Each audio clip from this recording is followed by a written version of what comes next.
Welcome to NTR Radio. I'm Tom Force Anubis. K-Gods. And I'm VZ Mark II. It's been a while.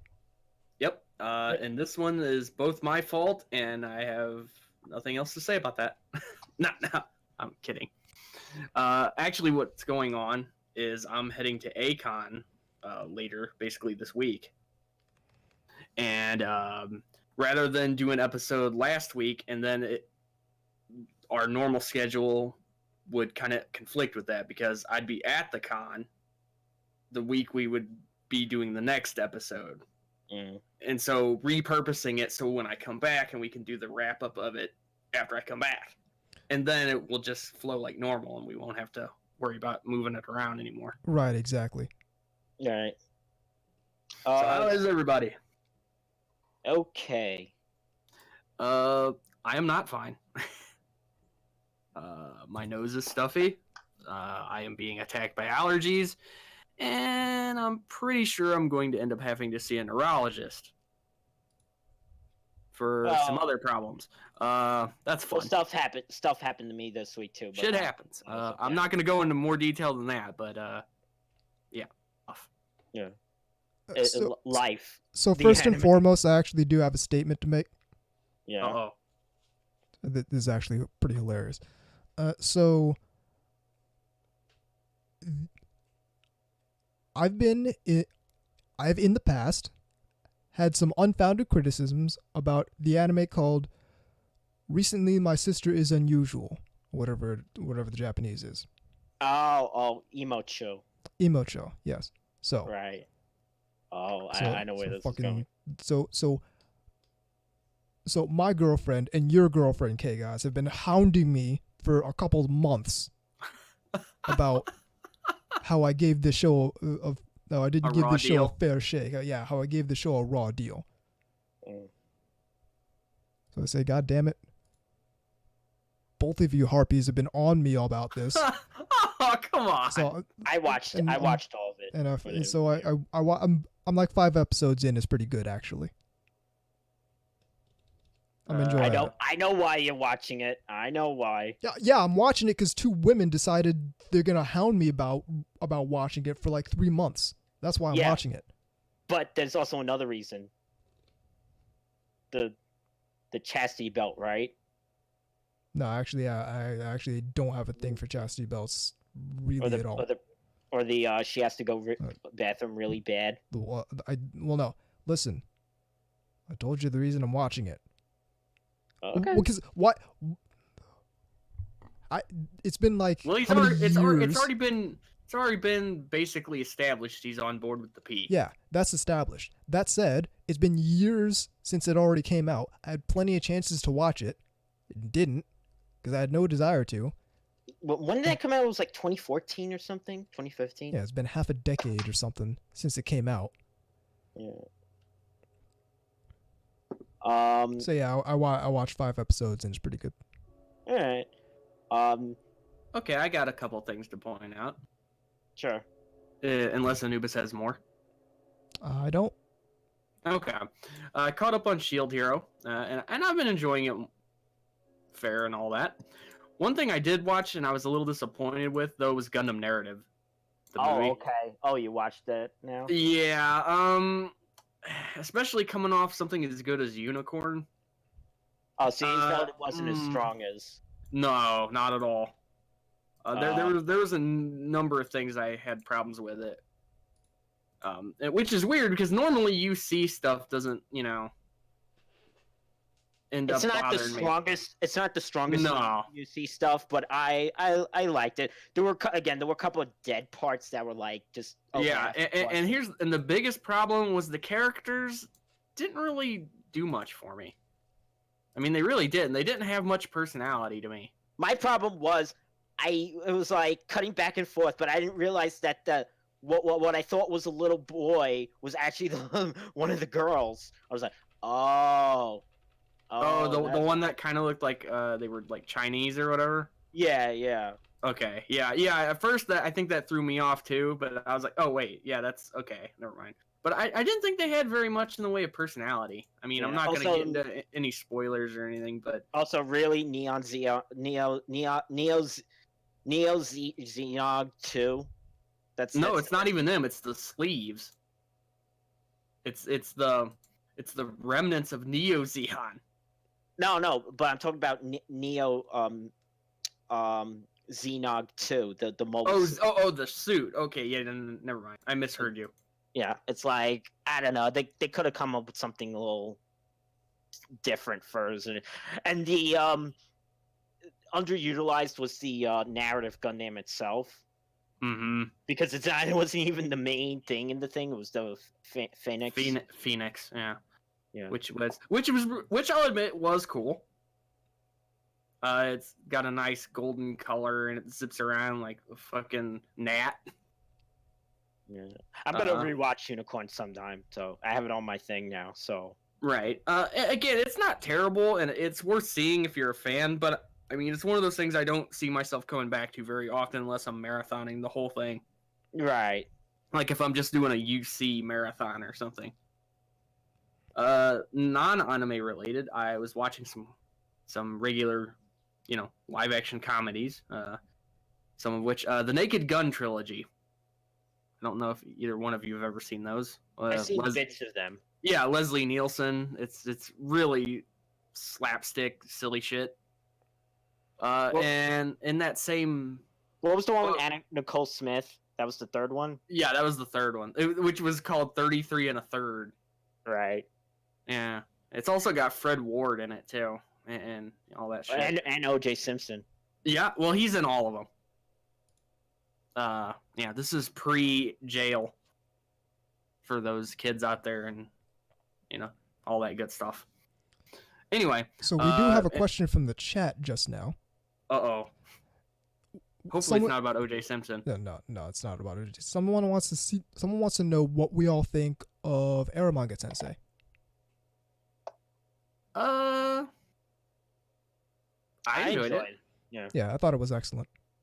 I think it kind of fits right in with that type of show. I don't. The thing is, if you liked Ori-Imo, I don't see why you would hate it. Right. No. Now, if you didn't like Ori-Imo, I don't see why you would like it. Yeah, exactly. I mean, so.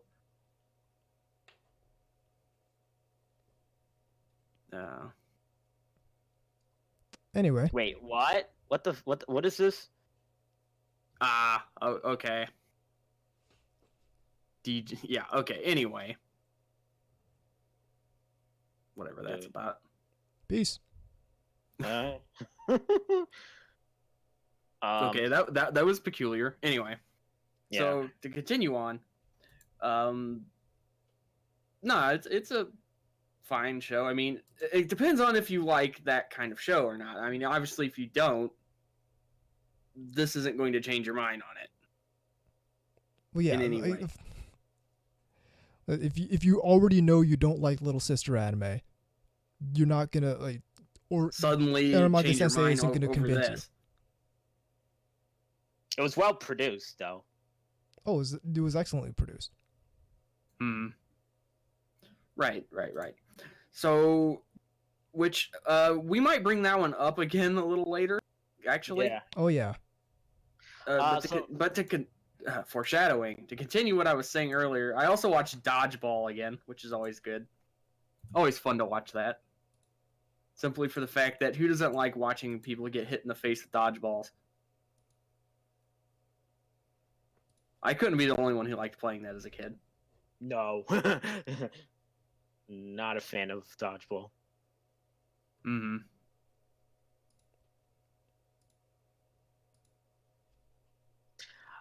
The show or the game? The game. Really? Okay. Anyway. Pretty fun. Someone who has like no sports ability at all. When I say nerd, I mean I'm nerd. I used to like it. Anyway, beyond that, I watched a really cool special on the Great Heathen Army, which was basically when the Vikings tried to take over England. Because at one point England was kind of divvied up into these 4 main areas. And basically they would do these raids around the 8th century. And of course people were scared shitless. But besides that, you had I can't think of the dude's fucking name. King Alfred, and basically he's the one who sort of fended them off. Beyond that, it was pretty weird time between then and the last episode because my area has been hit with fucking rain hardcore. Lots of flooding and bullshit, you know.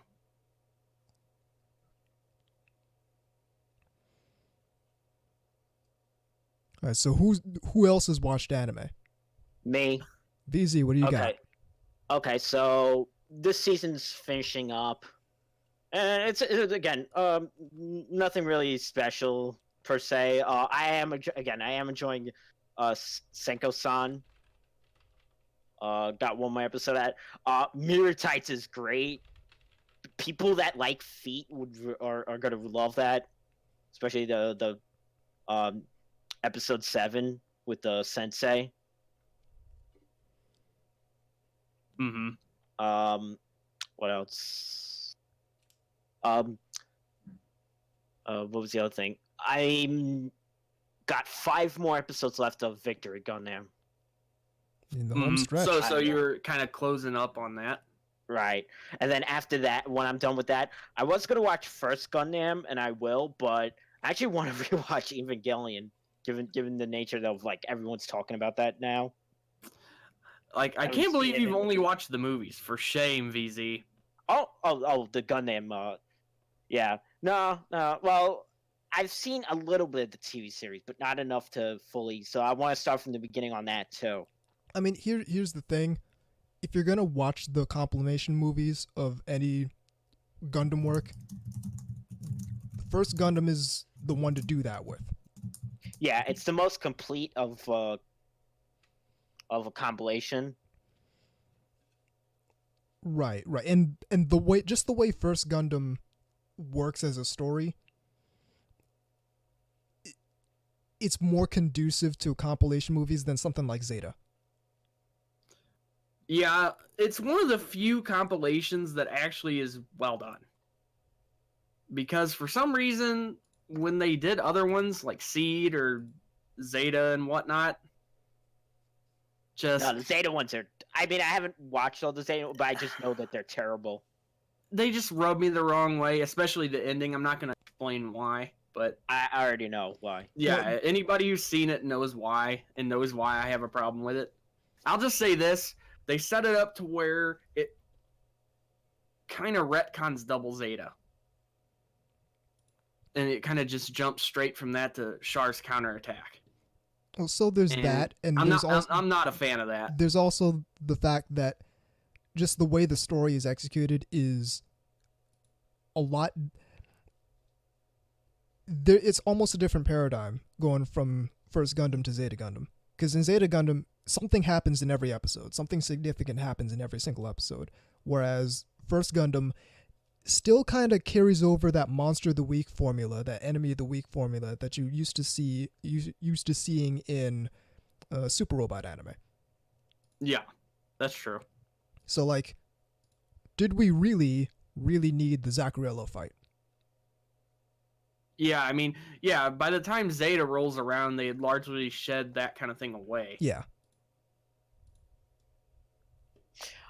So one more thing I watched was a 2-episode hentai from my favorite studio currently of hentai anime, Mary Jane. And the name of this was... Which, by the way, I'll go on record and say I think they're one of the best studios for hentai going right now. I'm tempted to make Rick James jokes, and I'm not gonna. Or Spider-Man jokes, or marijuana jokes. Mary Jane's dank, yo. So this was called Oyasumi, which means sleeping. Oyasumi sex. Oh yeah. I think I've seen gifs of this. People like it's great, posting. yeah. Is it the one where she like pretending to be asleep? Yes, yes, you find that out in the Yeah, I kept seeing people posting those. I don't know what the fuck they were doing with that, but Yeah. There's one coming out that I'm really pumped for called they already made one called Girls Education, but this is called Girls Education Re. I think it's either a redo or another but anyway, this one looks great. I think it's actually out already, but it's not subbed yet. So yeah, they're definitely one of the best studios working on it. The other one I would say is maybe Poro. The thing about them, and again, I'm not gonna get on a tangent here. The thing about them is they're consistent, but I think a lot of people have that problem with them too because they all kind of look alike, Right. in a way. I mean, but the thing is they don't look bad though. So it's like, I mean, I can understand getting tired of the style, or just kind of like, okay, enough's enough. Yeah. I guess the other one would be Pink Pineapple. Unfortunately, they don't seem like they're as busy these days.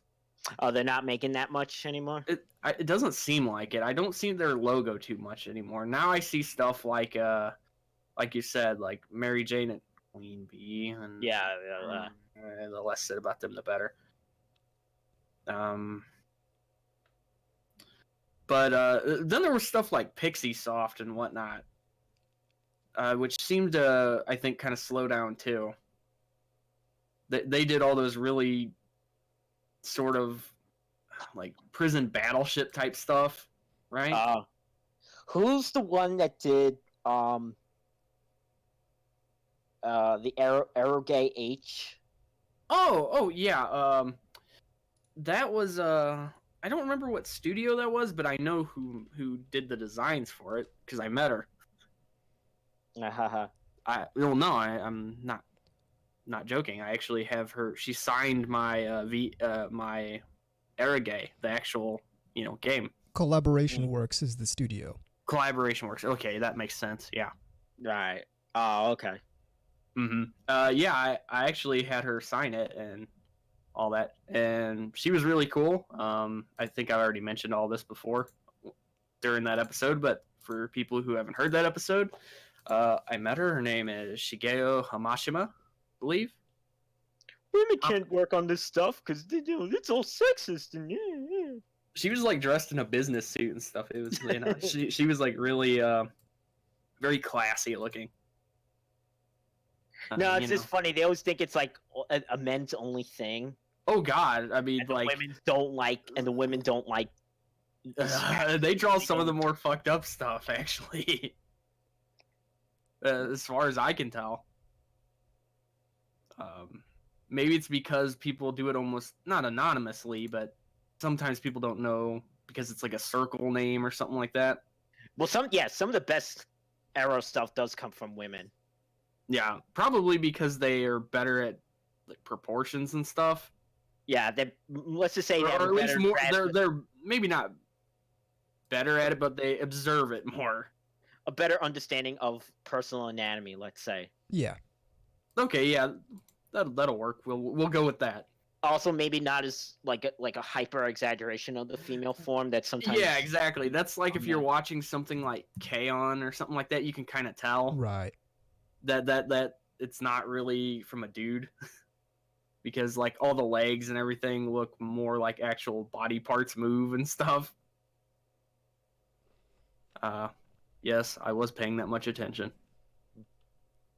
So, no, I mean, outside of what appears to be some sort of biblical storm hitting my area, and continually hitting in and out, basically. They're throwing weather patterns at us again, and that hasn't worked ever. It took us offline for a couple months when the hurricane hit. when Sandy hit, and the best part about that was we were doing an episode on the eve of it. Yeah, like it was we were taunting the storm. Yeah, exactly. The barbarians were at the gate. Yeah, we learned not to tempt fate then, but the weather patterns failed to permanently cripple us. So they're throwing weather patterns at us again. We've had shit blow up before. We've literally had equipment fail or blow up. we've never had equipment actually explode, unless it's on your end. When I say blow up, I mean as in and fry. I'm like, I'm not talking about like it's explodes. a bomb. I'm talking about it just like goes and doesn't work.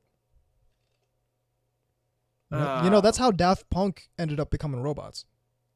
The mixer exploded, and they woke up and they were robots. It's like I'm actually not joking about this.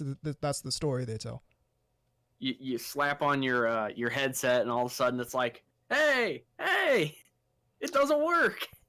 Okay, so anything else, or we have a mail that's also a news. So we're gonna go ahead and combine the two, I guess. Is what you wanted to do. We're gonna do an out of cycle mail segment.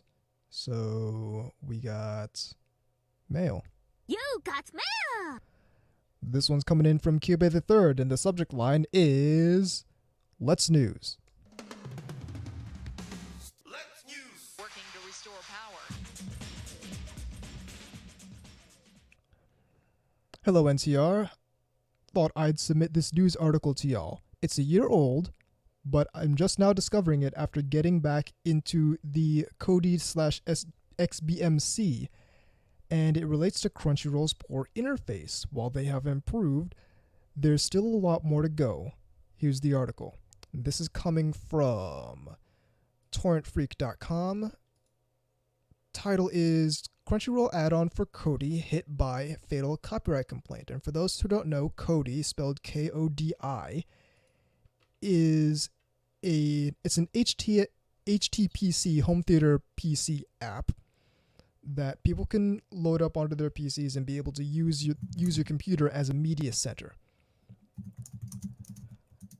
Now, the gist of this is that the Kodi app for Crunchyroll, which is important to point out, required an active subscription to Crunchyroll to use.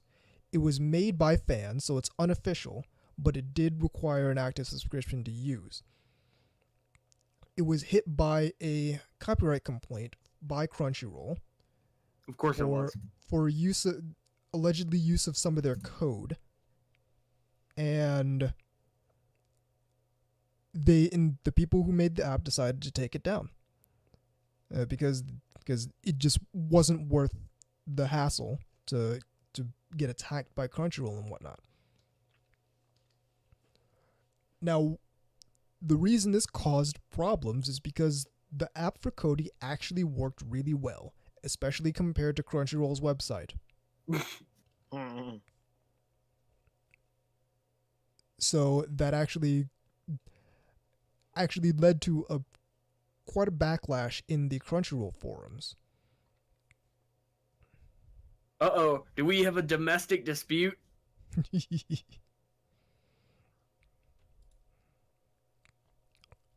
So, going down to near the bottom of the article here. The news was met with disappointment on the Kodi forums, but over on Crunchyroll, the mood was even more critical. It's reassuring to see Crunchyroll caring about its paying customers by not fixing their apps in years and by DMCAing an app extension that actually worked, one user wrote. Well, about time I cancel my premium for the end of the payment period then, added another. The Kodi add-on worked for me better than the official app/website, especially under Linux, and was in fact the only reason I even considered premium. Not much reason to continue with it for me any longer. If we have to use the Crunchyroll app or the Verve app, can you fix the login so it doesn't break once a month? One user asked. So, the gist of it is, okay, as we all know from the history of us being highly critical about Crunchyroll on this podcast, they don't seem to be interested in improving their user experience. The part of the reason I unsubscribed a while ago was because at that point their web player did not work for me at all.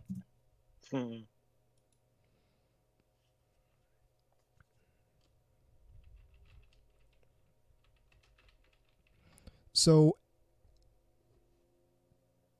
this just goes to illustrate that they have a pattern of not listening to consumers and doing things that are horribly anti-consumer for seemingly no reason.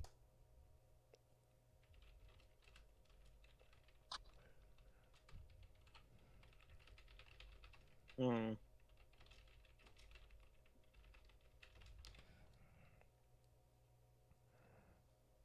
So yeah, it's a year-old article, but I feel like it is definitely indicative of a pattern that we've seen with Crunchyroll, as well as like just a general attitude toward people trying, like non-industry people trying to solve problems for other non-industry people, other fans in the anime space, and getting shot down by big names in the industry because of it. Because now the paradigm is we can try and crack down all the. Well, it also reveals incompetence on their end. Well, when people do stuff like this and it's better than theirs. It reveals incompetence on their end, but what would be competence, the competent thing to do would be, okay, we're going to leave this up. We're going to allow this to continue existing while we improve our own service. But because something was better than them, they have to go take it down. Yeah, you made something better than us? And also, and also, the point I was getting to was also because we're in this paradigm now where we have to vilify all the crazy fan people who are just really love anime and want to make it available to people. Reminds me of that so scene they come in and they vilify fan subbers, and they come in and take down the people who made this app. And K-Gods, you'll remember this because, but it reminds me of the scene in Man Real Children when the supermarket one. And, okay, yeah, I know which one you're talking about. And Dart was it Marcy and Jefferson bring in the good cart, the good shopping cart, but it wasn't from the thing, so they take it. It was like, oh, we can't have that. You gotta have one of our regulation carts, and it's like. It's like all wobbly and yeah. It's that's what this sounds some like. Rickety ass old It's like, oh, we can have this app that actually completely works. Here, you got to use our thing. Yeah, you got to use our jank ass web app that barely works, use the app on the console, which is. Yeah, because that's the entire reason I have a home theater PC, right? So I can pull out my fucking PS4 and watch anime on my PlayStation 4. Right. What about watching anime on my Nintendo Switch? I mean, and listen, if that's what you want to do, cool in the gang. But there are people out here who've built purpose-made PCs to watch media on, and it's becoming a bigger and bigger thing as time goes on.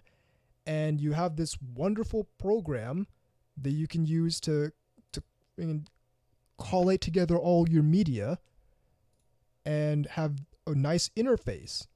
So hey, you can do you got the Kodi app, but now Crunchyroll's gonna try and get at you for that's not officially sanctioned. For using an unofficial app that happened to work better than their service. Why did it work better than the official service? Who knows? But now it's no more. Dun dun dun. Shall we play some funeral music? No, because that would be a year out for the that will be a year late funeral. Remember, This is from 2018. Right, but it would still be funny. I mean, just as a anyway. Since we're doing Yeah, the news segment, do we want to talk about Ava? A little bit, yeah. Okay, fine. Because Yeah. it's the thing nobody will on the thing. Yeah, Ava's back on Netflix. Yes, and it's already generating two kinds of obnoxious things. One, hit pieces. Yeah. I don't even want to get into them.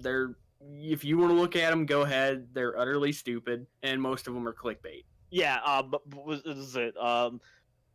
Before Ava, there was no the anime was childish. I'm like, That wasn't even a hit piece. That was just somebody who didn't know what the fuck they were talking about. Hello. gotta get out of that basement a little bit more. Wink. No. Oh, was he the one who said that? Yeah. Really? Yeah. Oh, jeez. I'm disappointed, but not surprised.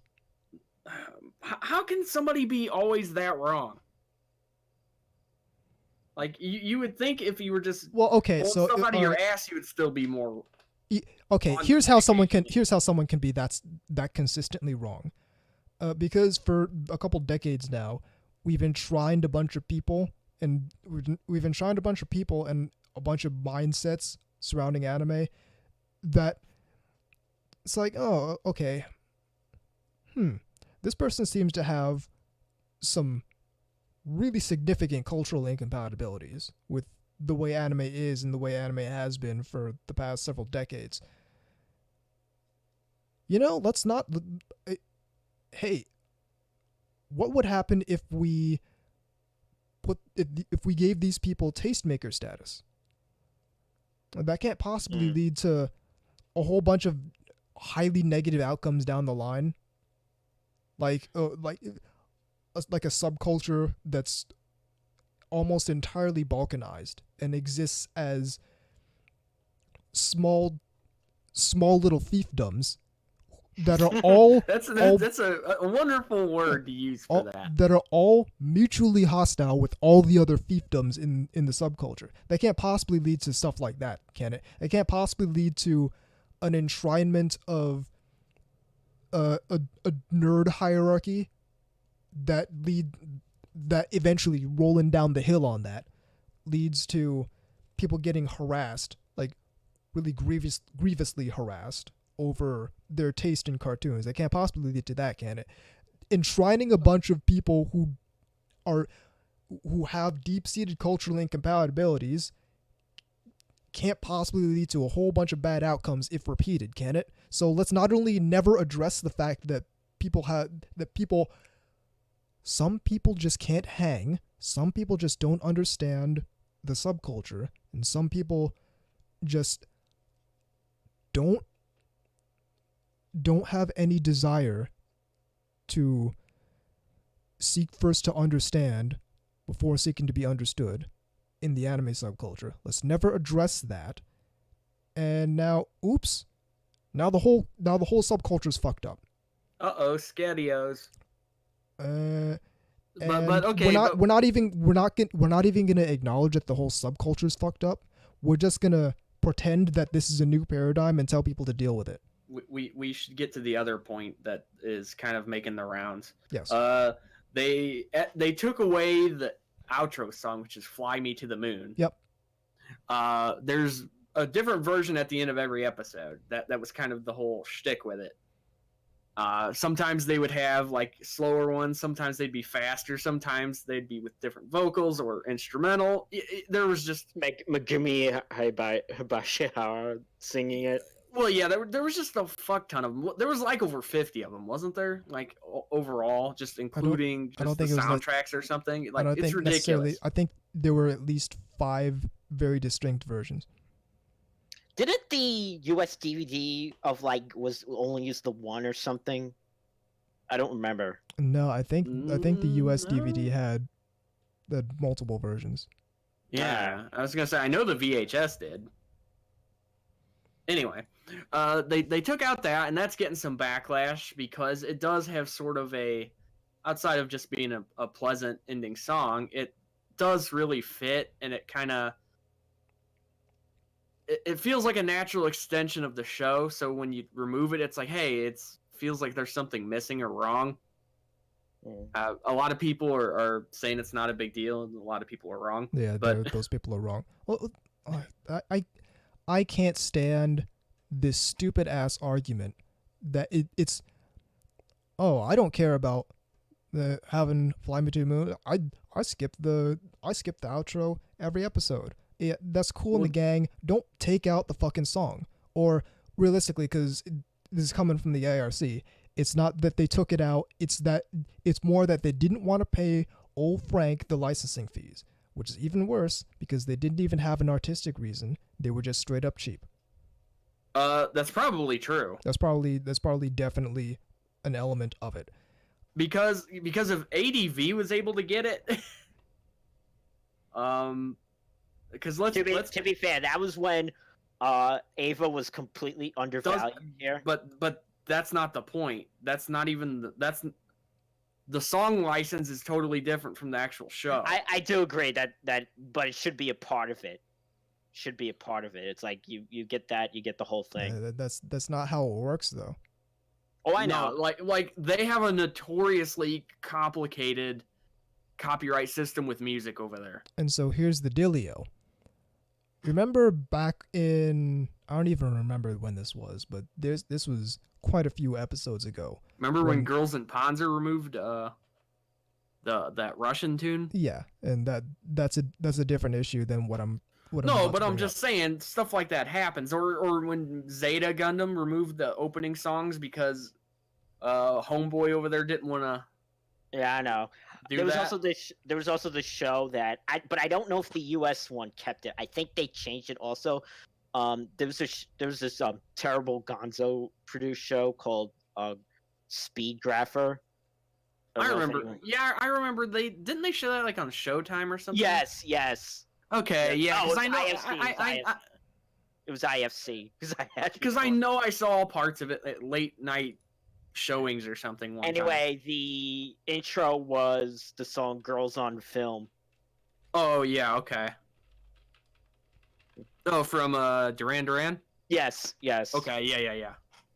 Yeah, well, okay. That's the other thing is when music's not even made there and they're taking it from something else. It's even weirder because you've got the rights over here versus the rights over there. Yeah. And it gets weird because they take something from here and then they filter it back and send it back over here, but it has to go through them again. It's really weird. Well, yeah, and this thing happens a lot, and it's the reason why we haven't gotten an official release of the Daikon openings over here. Yeah, which is one of those things that actually does bum me out considerably. I got another one. But back to the point I was making, because this is a pretty significant point. All right. Remember, this is I have the date now. This is back in October of 2017. So Netflix jumped on Tiger and Bunny, and when they jumped on Tiger and Bunny, they took out all of the product placement. Oh. Right. So, and the reason this is such a significant problem is because the product placement is the main conceit of Tiger and Bunny. Because the superheroes are all sponsored by companies, by real companies, and so they're like race cars. They have these logos all over their. But what did they do? Did they like blur it? Did they just erased them.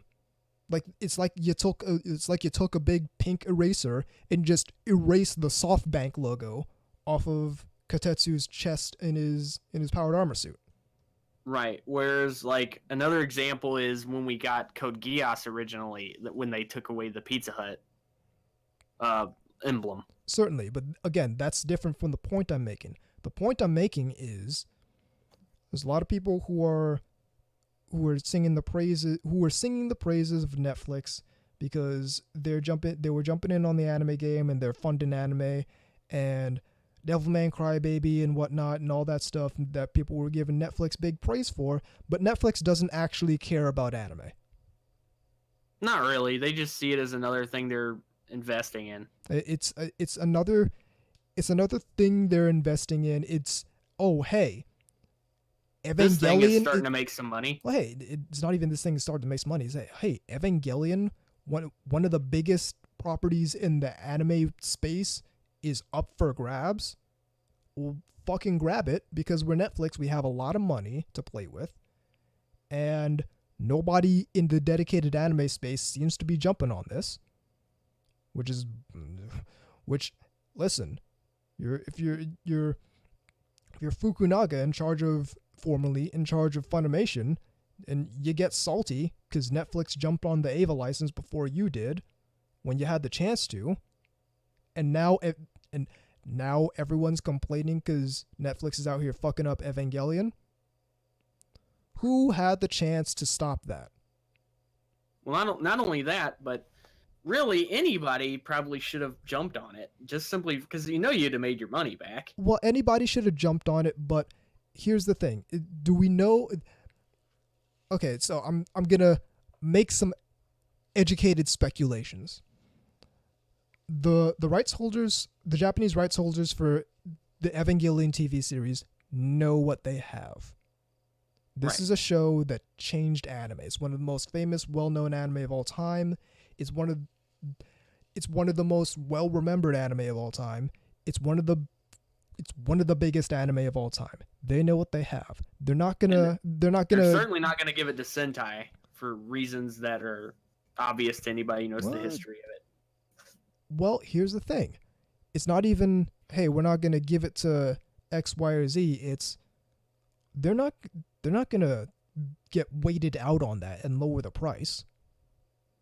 Oh no, you kidding me? Most certainly not. They're listen. If you want one of the greatest anime of all time, you're going to pay X amount. And that's all there is to it. Now, there's a couple different theories about what's going on with Funimation in that regard. Now, maybe, and this is the one... Considering what I want to talk about later on with Funimation. Well, not even that, but the fact that what's it called now? That the Evangelion people were actually mad at their the movie handling. That last movie 3.33. Yeah. Yeah. Didn't they make them redo the entire script? Yeah, they were not happy with them with that. Yeah. So it's two theories that I've heard. One of them is mine, and one of them is actually Cube the Third's. Cube the Third's is that they weren't going to sell to Funimation because of what happened with 3.33. Okay, yeah. That's where I was getting at. My theory is that Funimation was trying to wait them out on the price. Oh, and somebody just came in and said, fuck and that. Netflix has money. Someone in the Netflix office has heard, hey, I heard of Evangelion. I think my 24-year-old son is into that. Hey, my 24-year-old son torrented that like 3 years ago, and he says it's pretty good. Let's grab that one too. Obviously, I'm exaggerating, but listen, if you're involved in the anime space, it would be really funny if we got an email. That'd be hilarious. If you're involved in the anime space at all, on a business level, you know that Evangelion's one of the greatest anime of all time. You know that Evangelion's one of the biggest anime of all time, one of the most well-remembered anime of all time, so on and so forth. You know what this product means to the market, and if you have the chance to jump on that license, you're gonna jump on it. Simple as that. We're going to see which is what Funimation didn't do or couldn't do, and which is what I figure smaller firms like Discotech, Nozomi, etc., as far as anime licensing goes, couldn't do. I do think, though, that in the very near future, we're going to see something similar with Macross, because whoever's got it has money in the bank. Or do you disagree? Macross, I think Macross is going to be more of a toss-up. Really? You don't think it will sell well? No, I think who gets Macross is going to be more of a toss-up. Oh, okay. I was going to say, because whoever... I wasn't predicting who would get it. I'm just saying whoever does is going to got easy money, basically. You think Funimation? I mean, not Funimation. You think Discotech would? I could see them going for it. I could also see Sentai going for it. I think it would depend on. It would depend on how much the. Well, they had Macross at one point, so. So okay, make of it whatever you will. Well, but it would depend on how much the current rights holders are asking for it. are asking for it. Yeah, it's probably not. Well, it depends. I think not so much the TV series, but definitely the movie would be like cost as much as all of Ava. I don't necessarily think it would cost as much as Ava. Because you have to, Macross is a bit more old school than that. Not only that, but you have to consider the U.S. really knows about Evangelion because it was here before. So you can actually but that movie's going to be that movie would command a maybe I don't know. Here's my line of reasoning. So your Studio Kara or whoever holds the rights to Evangelion in Japan. You've seen that Evangelion has performed well in the US before because you know that because ADV used to have the license and it was wildly popular in the US previously when ADV had the license. Sure. That's when I got it. So you know that it's going to be a big property. You're not gonna tack an extra zero onto that price. When you know, which means the companies in the US know that anyone who gets this property is gonna make money off of this property. Mm-hmm. You're not gonna tack an extra zero onto that price. As opposed to Macross Do You Remember Love, which it's not as widespread a release. Not nearly as widespread a release in the US as Evangelion. So they can try, but is anyone going to buy it for a similar price to Evangelion? Because there's no guarantee of a return on investment there. Except that I think there will be. Okay. What do you have to back that up? That Macross is a very valuable IP, and that there's crossover with Robotech, who grew up with Robotech, so it's gonna be, it would command a high price. Who out here is still on Robotech except Harmony Gold themselves? I'm not saying that. I'm just saying people. You're talking about you're thinking that there isn't as big of a contingent. I'm not thinking that there isn't as big a contingent. I'm saying that there's no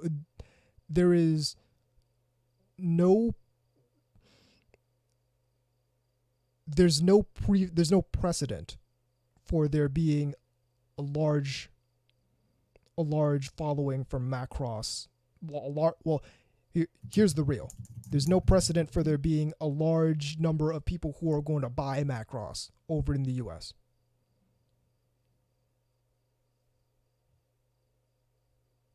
There's not like Ava, because Ava already had an official release. Yeah, guess what? So did Macross. ADV had Macross, the TV series, and even before that, Animigo had Macross, the TV series. I understand that. I'm saying. Okay. Is there people that would maybe not as big as Evangelion? That's exactly what I'm saying, which is why they're not going to price it like Evangelion. There's no way. But it's still going to be a pretty high up there. Will it? Yeah, I think so. I'm not 100% sure. I'm not 100% sure on that. It would surprise me if the Macross license was a higher price tag than however much Nozomi had to pay to get the entire Gundam license. would be a while it Well, would be that a was a deal shock with to me. Sunrise. So they got basically Sunrise is doing it themselves in a way. The and again, it's less about the TV series because the TV series has a, and the TV series has parts of it that haven't aged well. But the movie will definitely command a high price. The movie would be an even harder sell because there is no precedent for it. But it's People something know that about the people, TV. but people, it's something that people wanted here for a long fucking time. Is it something that they will buy in 2024 Yes. or what? Do you really Yes. think so? Do you really think Yes. so? Do you really think Yes. so? Yes. Because I'm telling Absolutely. you, here's my reasoning. There's a precedent for people buying Evangelion back in the day when ADV had it. Not only are we're 2 paradigms removed from when Evangelion released on single discs in volumes, in like 7 volumes or however many. We're 2 paradigms removed from that. Unless you're gonna do a Nozomi Gundam limited edition style release for Do You Remember Love, you're not gonna command. I think Number one, unless you're gonna do that kind of release for it. Number one, not many people are gonna buy it, and number two, it's definitely not gonna command as high an Evangelion style price. You know what? I'm actually get outta thinking here. it would be as much as what I think it would be to what Legend of Galactic Heroes would be. Macross, Do You Remember Love? Or Macross in general. Well, there's multiple. Macross in general is gonna be. You realize, unless they split up, unless they don't split up the license and just sell the whole thing, there's a chance the Macross franchise might be split up amongst multiple studios.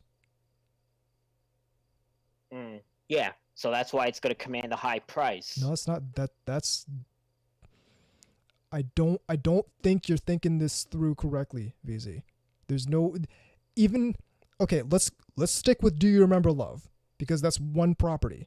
We're not because if we're going to go into 7, okay, so now we're going to get into the whole musical licensing that prevented it from coming over here in the first place. So yeah, that's let's not get into that. Let's not get into Frontier and Delta because those are both separate issues. Let's stick with Do You Remember Love. There's no way, absolutely no way Do You Remember Love is going to command an AVA price. No way. It's not going to happen. It's not going to happen because there's no precedent. It's not going to happen because it's a movie compared to a TV series. It's not going to happen because there's the number of people out here. Maybe as much as what Enda Ava would cost. Maybe, but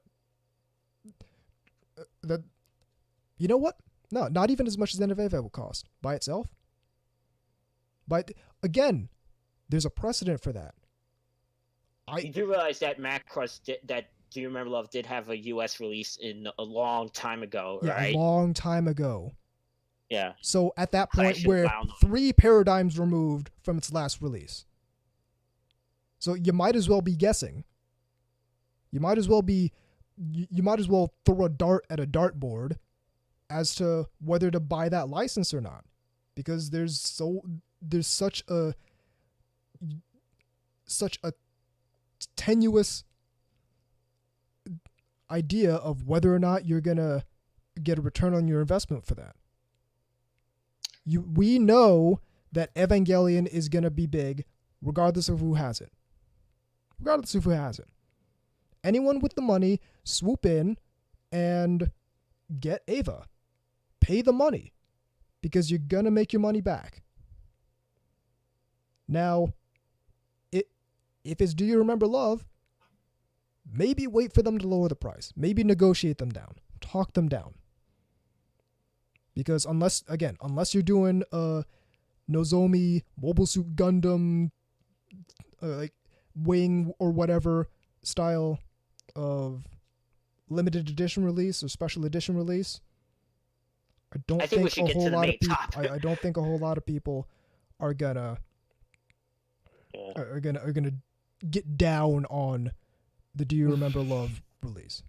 All right. I think we should just get. All right, no, because you got me going. So let me continue.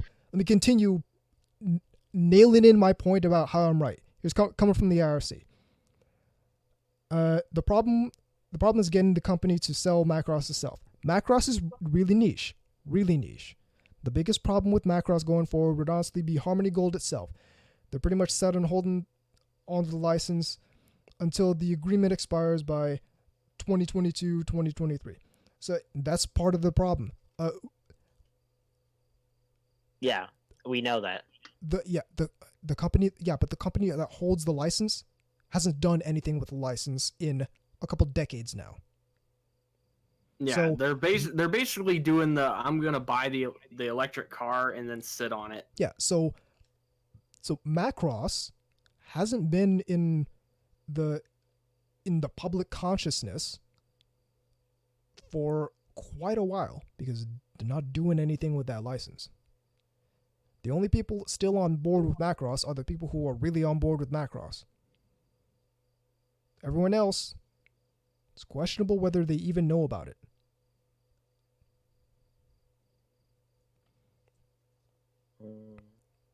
Let's move on to the main segment. All right. Yeah. No break. No, we're up against the break. Keep it right here on NTR Radio.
Welcome back to NTR Radio. We thought for something a little different and fun, we would explore sort of the non-controversies, which is what I'm calling them because most people aren't talking about them anymore. But they were a big stink for about 15 minutes or, I don't know, what, a week in real time? As much as a week. A lot of them lasted for more like 3 Not even days. the full week. Yeah. But it was one of those things where it was drummed up, and not even in a clickbait way. This was even before that, a lot of it. Yeah, a lot of this is actually like organic outrage. Organic 15-second outrage.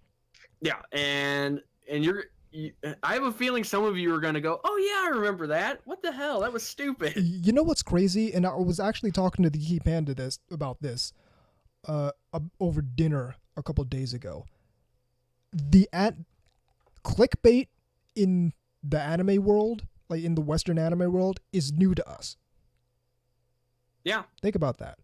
Like Pretty before the past few years, we didn't really get clickbait. All the wild shit coming out of the mouths of our thought leaders was genuine. Oh Think yeah, about they that. actually believed every little bit of the nonsense they were yelling. I mean, because anyway, so we're gonna kind of loosely go in chronological order here, the best of my ability. Yeah. The way I kind of put them. So so don't jump in and go, that came out first. Okay. Yeah. I fucked up. So we'll just go that route. And some of them had more than one controversies associated with them, and we'll cover that too. So I'll get the ball rolling. Sure. People don't remember this one. Astarate no Mocha, or Astarate's toy. Oh, right. This had a synopsis that had people losing their shit. Right. For about a week. Yeah. And then it hasn't been mentioned even in passing or been made fun of since. Exactly.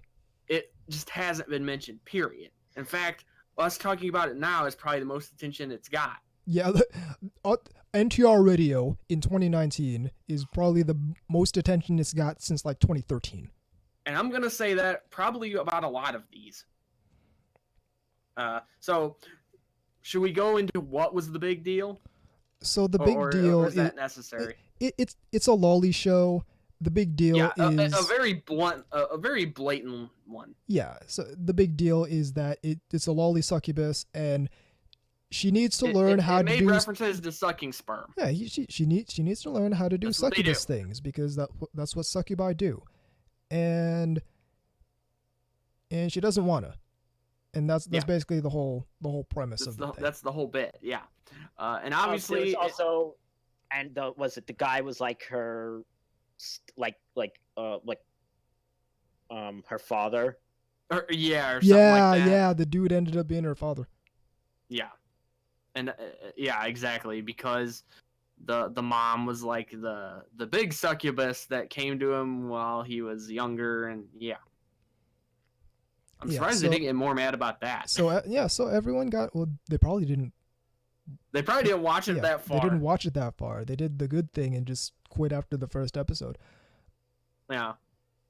Yeah, so people got Niwa and the thing. Joke's on them. Astarate's Toy is a good show.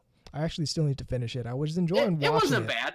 It was a cute show, yeah. It really was. And it honestly wasn't as bad as people thought it was going to be. Yeah. It wasn't. Really wasn't. That was almost not false advertising, but well, I mean, your mind jumped a little further than it actually was. I mean, speaking of clickbait, that's how you get people watching the show. Hey, this is gonna be lolly succubus time, and it turned out, hey, it's actually it tends more toward the wholesome side of the spectrum. Which is weird after what we just said. Yeah. But it does defy criticism. Yes. So it was a specialty product. So yes. So this is the thing. The big deal that we jumped on, or at least we found hilarious about it. So they were doing the preview guide as they do on ANN Anime News Network. Yeah. And for some reason, Zach felt the need to review this show. And it's just, and does the whole gimmick rating thing doesn't matter, but the whole thing, what we jumped on, which I find hilarious from an anime critic, goes as follows. Quote, "It's interesting, really. Astronaut's toy represents a kind of anime that defies criticism. It's a specialty product packaged for a very specific audience that wants this kind of thing. The show's basic premise is the barrier to entry. All you need to know about whether or not this is for you is the one-sentence description of the central gag. Everything else is irrelevant, save maybe production value, and even then it doesn't matter how beautifully animated the show is if you can't get past the premise." Yeah. So we had a lot of fun with that. Which is basically a wholesale deconstruction of the purpose of an anime critic in the first place. No. Well, again. So that pretty much is. This tastes so gross, and I haven't heard it until now. Yeah, exactly. Yeah, it was a lot more amusing than it probably had any right to be. So, but that's about really all we can say about Astrate no Mocha, I think. Right. Yeah. The next one on my list is Usagi Drop. Yes. Oh, right. This one, now, I wasn't really involved in this one. I think VZ saw more of this one than I did. I actually have never watched Usagi Drop. I was referring to the stupidity around it. Oh, I do know, but here's the thing. I do know that the controversy is almost all exclusively with the manga. Yes. Mm-hmm. But there was a big stink about it, for sure. Yeah, basically, it was like this thing about this Wasn't guy. it like he raises her and then marries her or something? Yeah, like that? yeah, that was it. That was so it. that's the end of the manga. Yeah, there's like a time jump in the manga. Right, and then people like lost their shit about that. Yeah, but the anime didn't do that. Right. Well, yeah, because I would see people actually screeching and yelling and about that because they actually have read that far or whatever. And it's like, well, you stayed in for that long. I mean, I don't know. I just don't get people like that. I really don't. I mean, what's wrong with if you don't like something, you just kind of put it away and go, it wasn't for me. Or... Because because it's part of the culture of now with the internet. Is this exists, so I have to voice my opinion. I have to yell about it.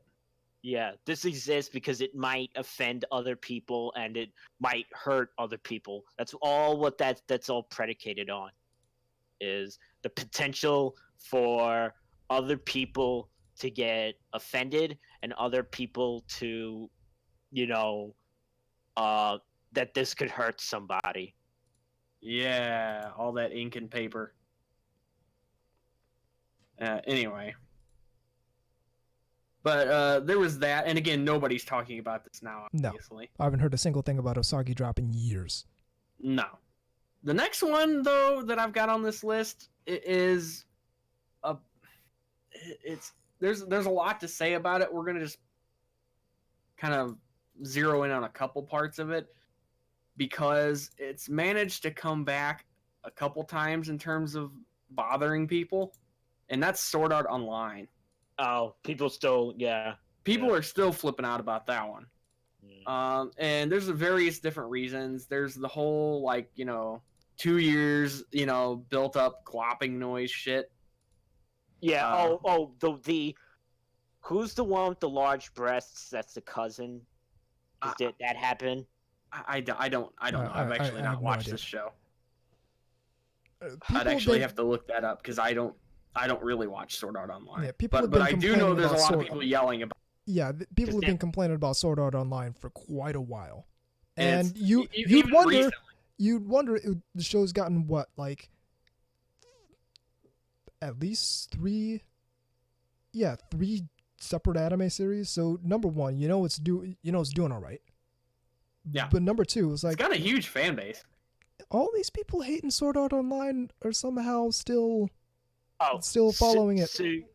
Suguha Kiragara. Yeah, in the chat, yes. Yeah. Suguha was the sister cousin, Kek.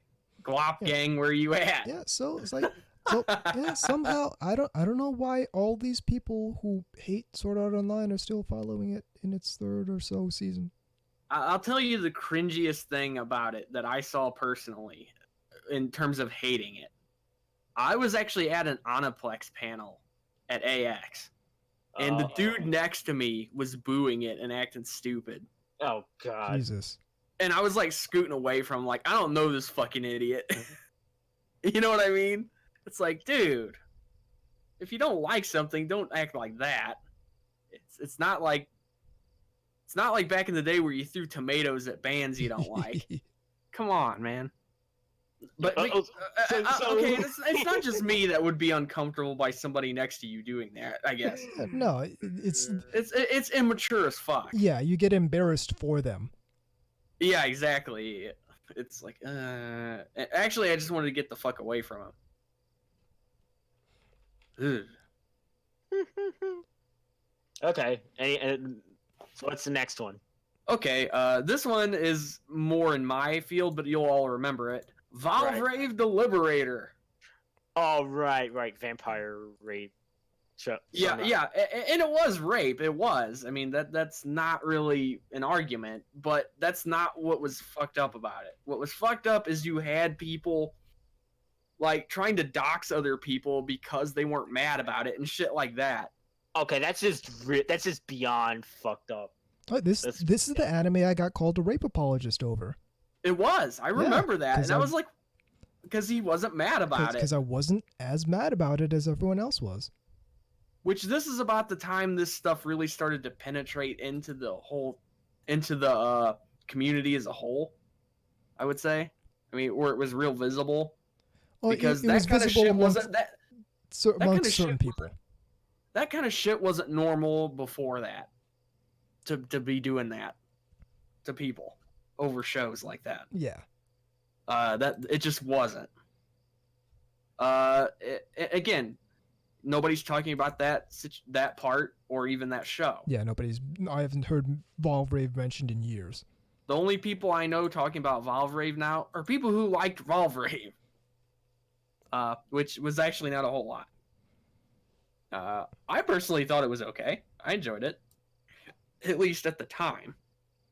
Maybe upon a revisit I wouldn't like it as much. I don't know. But I always liked the designs and the music and everything.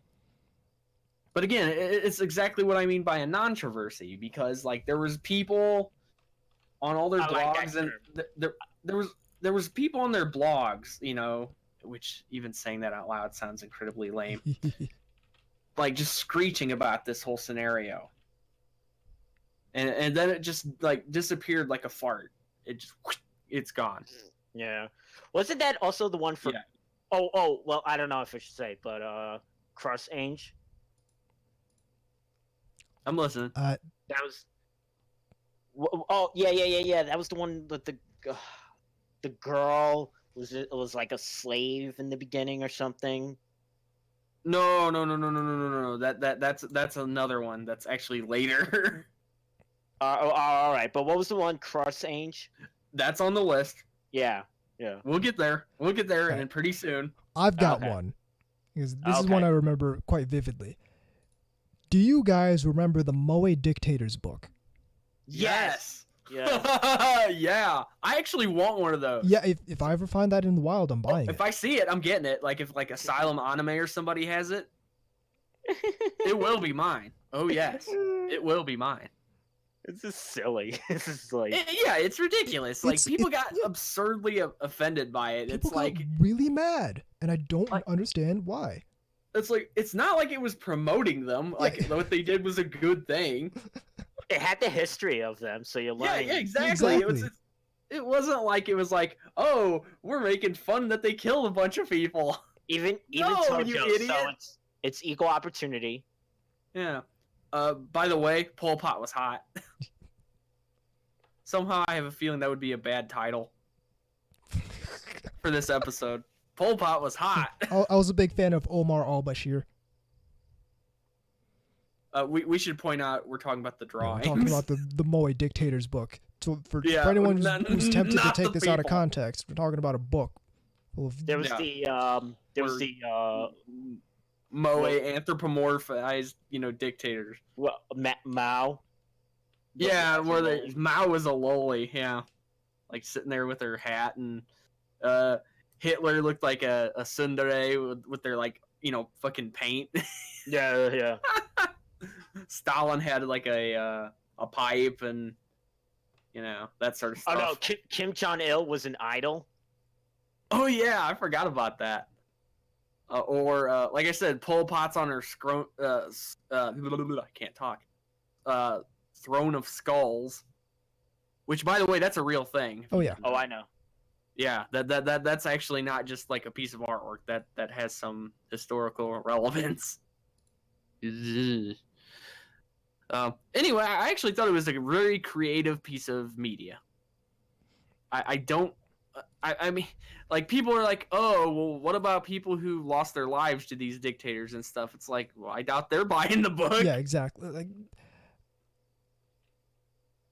I it's mean, like- and it's not like you're gonna that's see. how- It's not like you're gonna find somebody that was in some kind of concentration camp and show them the book yeah, exactly. either. I mean, come on, what kind of idiot would do that? It's like, look, this is something we see all the time from anime culture. We take Sure. literally anything and turn it into an anime girl, and you take Strike traits Witches of is what, a great example yeah. of that. you take traits of whatever the thing was.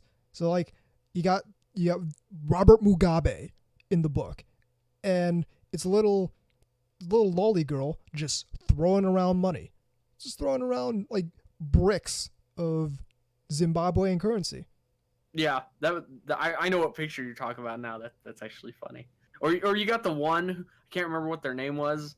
The one picture was really great. They're standing on those two chairs, and they're like Yes. between the Third Reich and the Soviet Union. Yep. Like they're that was pretty funny. I think maybe that was Russia. I mean, not Russia. No. Poland. I think that was Poland. I can. Oh, it was Poland, but yeah, obviously.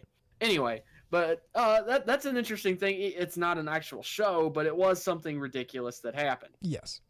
And again, not anything anybody's mentioning ever since. I never see anybody mentioning it, even that they liked it. Me neither. I've never heard it No. mentioned for, again, like half a decade. There's some funny comments in here. Yeah. This gotcha game has thousands of people paying money for Hitler, Stalin, and Mao. Yeah. Oh yeah. Think of the think pieces that would come out now. Yeah. Oh no! Imagine if they turned it into an anime. Ooh. That would be hilarious. And It they would all be. live together. Oh, jeez. They all live together in a house. Yes. Yeah, and it's like some kind of road rule shit. Anyway. Moving along, the next one is kind of infamous for a couple of reasons, and there's a couple of controversies around it. Emo. Oh, right. A few things about this. One of which is in the actual show, and one of which is around the show. Yes. We'll go with the one that's around the show first. The whole simulcast of this thing. Oh yeah. Well, first off, this is a really funny bit. Zach trashed this show on his social media account really harshly, Yeah. and then like a week later, it was on simulcast on their site. Yep. Which was really funny, but And that's then not like the a fun- week later, it wasn't. Yeah, and there's a reason for that. yeah, and they also got in trouble because an early episode leaked out because of their very bad security or whatever. Right. Yeah, and I remember like and then Japan was actually mad at them for that. Oh yeah. They were not They happy. were not happy about that at all. So that was sort of more of a one that's not actually about the show so much as what was going on around it. So if you're wondering why ANN isn't streaming anime anymore, that's probably why. Oh yeah, I have a feeling that was basically the bridge burning at that point rather. But the actual show, things that are controversial about it, well, the name. I can't believe my little sister is this cute. with a name like that, you would think that it would be obvious what it's about. It is. Yep. It's what it says on the tin. People had this bizarre notion that it wasn't. Yeah, I don't know And- why people thought it wasn't gonna go. And the that, Little for Sister some route. reason, caused this big stink. And it's just like, Well, I'm the one that termed.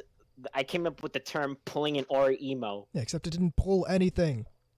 No, because it was the oh, this show's gonna be trash, and that's oh, this show's good, actually nice. They're just a cute, oh, they actually went with that ending. See. Yeah, at what point were you not sure they were gonna go with that ending? I didn't think they were gonna do that ending. How? At least in the first season. I don't know. Because shows- all the other Little Sister things never go that far. Yeah, that's Now- because this was the I- first one that really went there.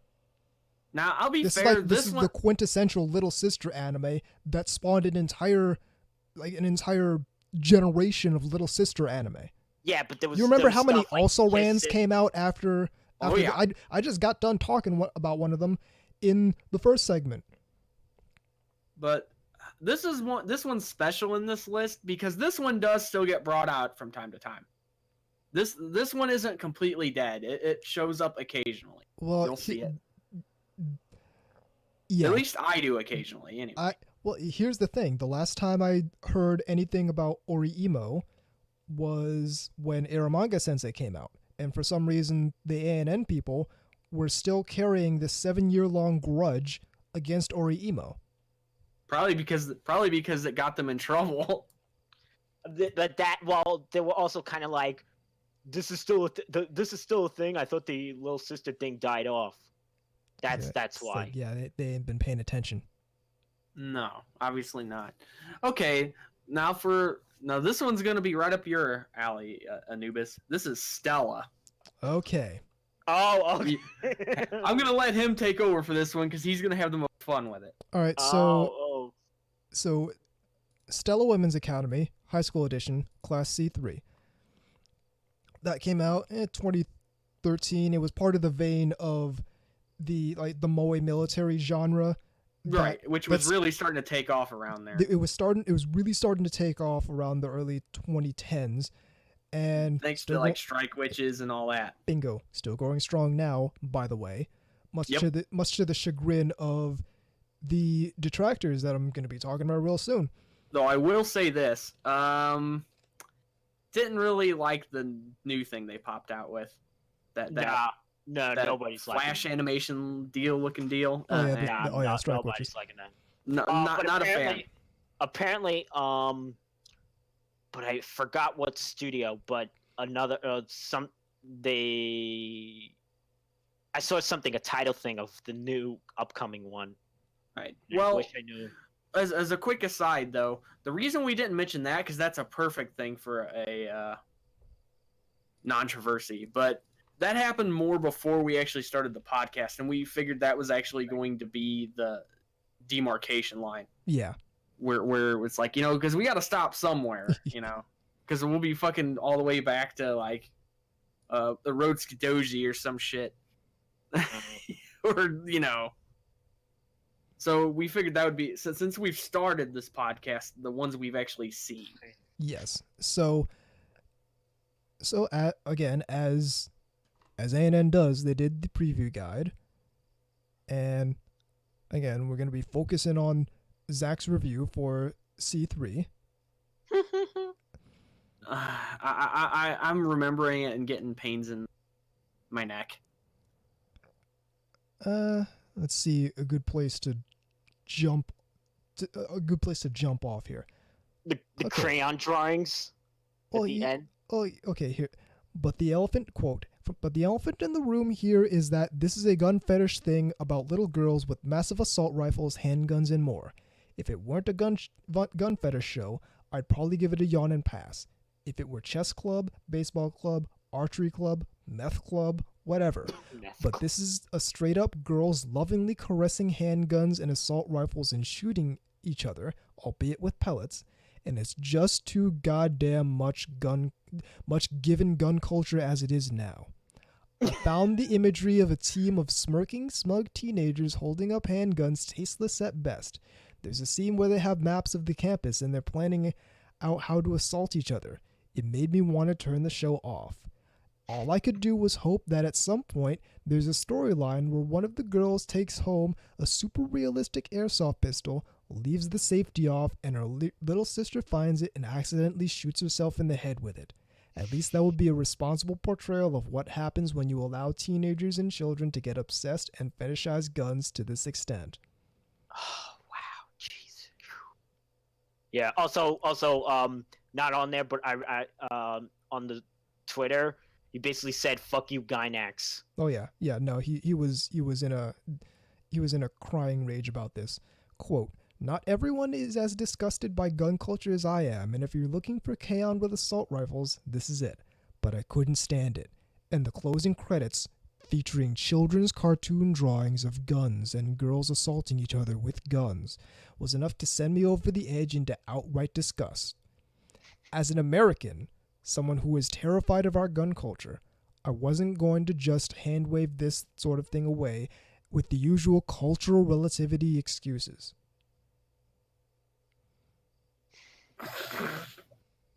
Okay, first off, you saying K-On! With guns, I'm sold immediately. Well, first of all, that's not actually what the show ended up being. I understand that, but if you're trying to get me to not watch that, that's not what you wanted to say. Yeah.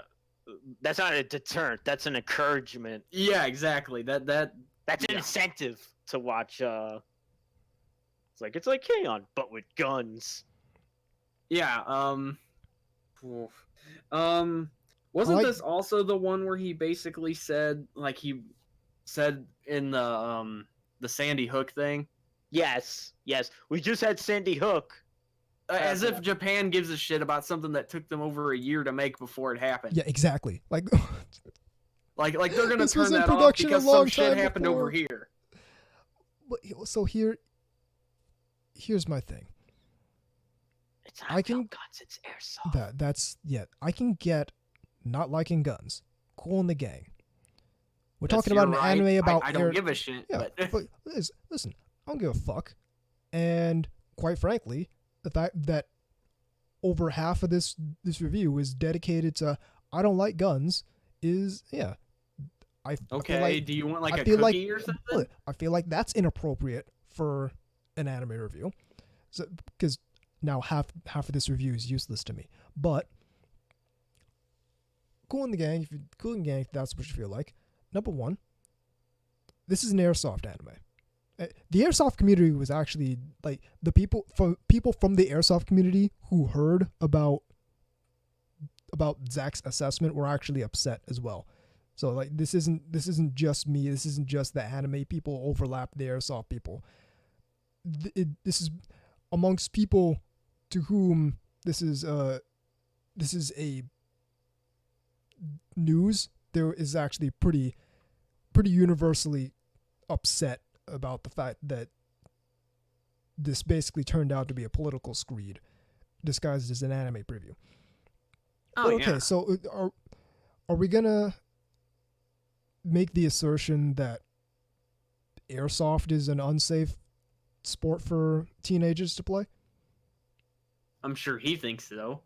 I'm sure he thinks so, and I'm sure he thinks so because it's just realistic guns. But I mean, that's just an opinion difference, and realistically, that's just that's an outside of anime difference. And listen, if you can't put away your politics for 24 minutes to give an anime a fair shake, then it's gonna be had somebody else review it. Well, at the very least. maybe this medium's gonna be a problem for you, and that was a big deal. And it's funny. I actually talked directly to Zach on Skype about this, and he doubled down. I remember that. I wish I was there. Actually, it wasn't even just Zach. The artist formerly known as Hope Chapman also joined in. Oh, that was fantastic. That's funny. Yeah, so it was both Birchie and Chapman trying to convince me I'm wrong about being upset about half this thing being completely useless. And what their argument boiled down to was because the likelihood of me getting upset about a political opinion that I shared, like that I agreed with, was low, then what they did was right. Like they think that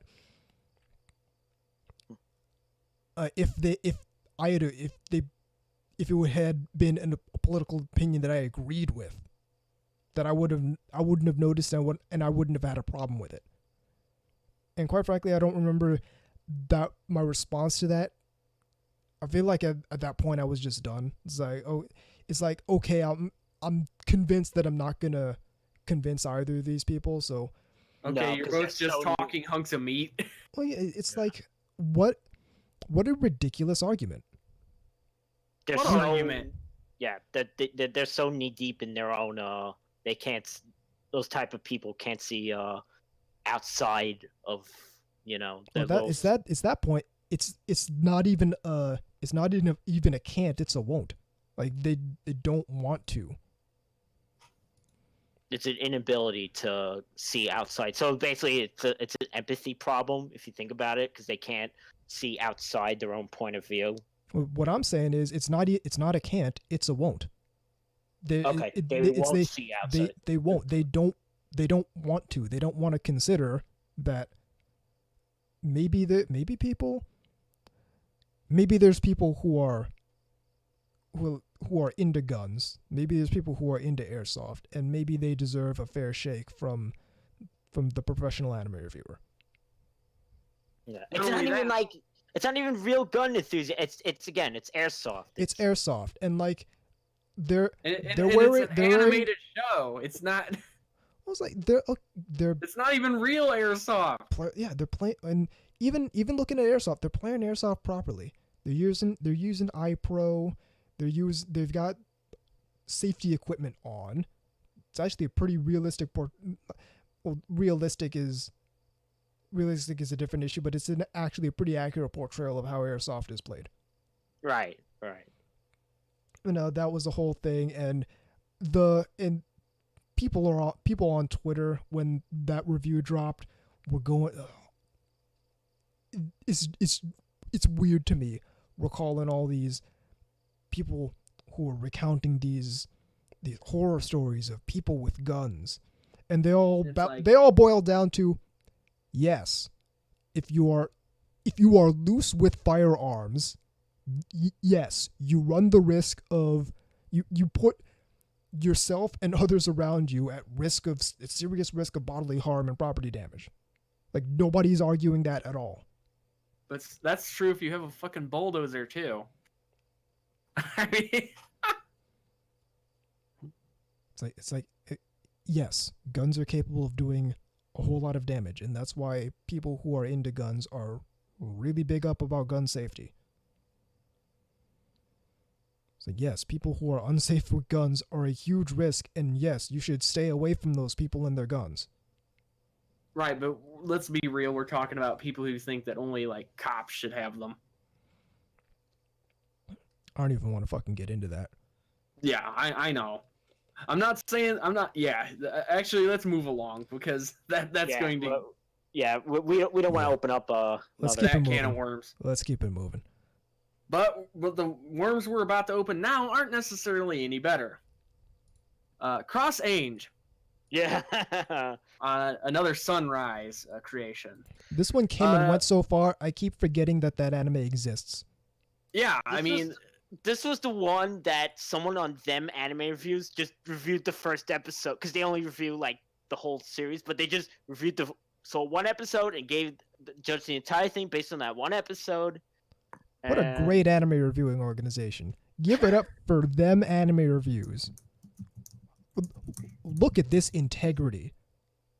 He's just gonna watch one episode of the anime and go off of that. well, it's hard to explain because there's a lot of things a lot of problems people had with this one. just in general. And obviously it got a 1-star rating. But I'm just going to have fun with this and give you some highlights from that said review because I went and grabbed it. Enjoy. All right. Recommended audience. This is great. Between the first 2 episodes alone, we have a mother getting beaten while her daughter is taken away from her, implied incest with a preteen girl, 2 very bloody deaths on screen, a sex scene, an attempted rape scene, and Angelise herself gets beaten up, stripped of her clothes, and having something shoved up her ass. I can't recommend this to anyone, really. And here's a quote that it would be actually funny to put on the box, just because. A downright hateful series with a terrible cast of stereotype characters. A complete waste of time. Yeah, there's a lot of stuff about this. It's quite violent. It's pulls no real punches in that department. I mean, I watched it and I enjoyed it for what it was. I mean, it's not one of those ones where I'll probably rewatch it again though. It was just like, okay, it's sunrise. It's got some stuff going on. People are getting irritated over it, so naturally that usually draws my interest, if nothing else. Because it's like, okay, if people I can't stand are getting pissed about this, it's probably awesome, you know? But no. It was just okay. But again, nobody's talking about this. Nobody brings it up. Although I did see, I think it was A&N who said, if you like this show, you probably hate women or something like that. Or it was something stupid like that. Something that you would typically see from their site. What a bunch of champions. Oh, yeah. Wheaties, breakfast of them. Okay, so we're just going to move along after this one. But the next one's kind of funny because of some of the stuff we're dealing with right now. Shimonetta. Ah. Now, for those who've never seen Shimonetta, here's all you got to know. It's about a future where basically dirty jokes and porn and stuff is banned. Yeah, pretty much all sexuality is banned. Yeah, and basically it's what Sony wants at this point, or it seems like it anyway. It's the controversy comes mostly from the fact that when some of these more prudish types saw the show, they said it was propaganda rather than actually looking in a mirror and seeing that it was taking the piss out of them. Yeah. They basically just like, oh, this is like Nazi propaganda, like what kind of stuff. It was ridiculous. But it was them trying. I can't remember all the stuff that happened, but I do remember for sure somebody saying it was propaganda. And it's like, way to miss the point. Yeah, I do distinctly remember that someone saying it was propaganda. I don't remember who though. No, and the only thing I can think of is, wow, you missed the point, didn't you? Like, severely, significantly. Whew. Now, that one as a controversy is not talked about anymore. The show still gets brought up, though. Every now and again, yeah. It was a good show. Yeah, not only was it a fun show, but all the censorship attempts and stuff, there's a lot of memes that came from it that are kind of relevant. Oh, the pool. The infamous pool. Well, yeah, the cookies and the nectar and all that. Oh, yeah. Love nectar. Yeah. Again, you'd have to see it. Anyway. Now, the next one, this is the perfect example of a show that nobody remembers or talks about, but was screaming bloody murder when it was relevant. Terraformers Revenge. Oh, right. Yeah. Okay. And it all boiled down to the cockroaches thing, if I'm not mistaken. Yes. So the premise of this is, I believe they sent a ship to Mars to terraform it, and then when the people got there, who were supposed to live on Mars, it turned out that the cockroaches had evolved into like cavemen cockroaches, but they all they all supposedly look like black people, and that's the problem that people had with it. Yeah. By this time, the rot had set in with a lot of these places. So, it's no surprise they had this opinion. But it doesn't make it any less stupid. Well, like, this is post 2014, right? Yeah. Yeah. So the battle lines had been drawn by now. Yeah. And so everyone's doubling and down. again, like, that's why I said the rot had set in. But again, I have not heard a single person talk about this show. Probably since it aired. Nah. Nope. Because the only thing I heard about it was this Cockroach blackface sort of thing. Yeah, this cockroach black people thing. Yeah. Which on some level, you could, like, I'm not crazy. On some level, you could see that as these people seem to think that all black people look like cockroaches, look like anthropomorphized cockroaches. I think that says more about them than anything else. Exactly. Like, you've seen the evolved cockroaches, and they look like black people. It's like, hang on, I don't look like an evolved cockroach. Why are you saying that? And it's like, I mean, like, what are they, breakdancing and hanging with grape drink or They started something? a hip hop label on Mars. Yeah. Fucking cockroach hip hop label. We gonna call it Orkin Man? Oof. Anyway, so yeah, that was about all we heard out of that. The next one didn't have a big one, but it was really stupid when it was, and that was Keijo.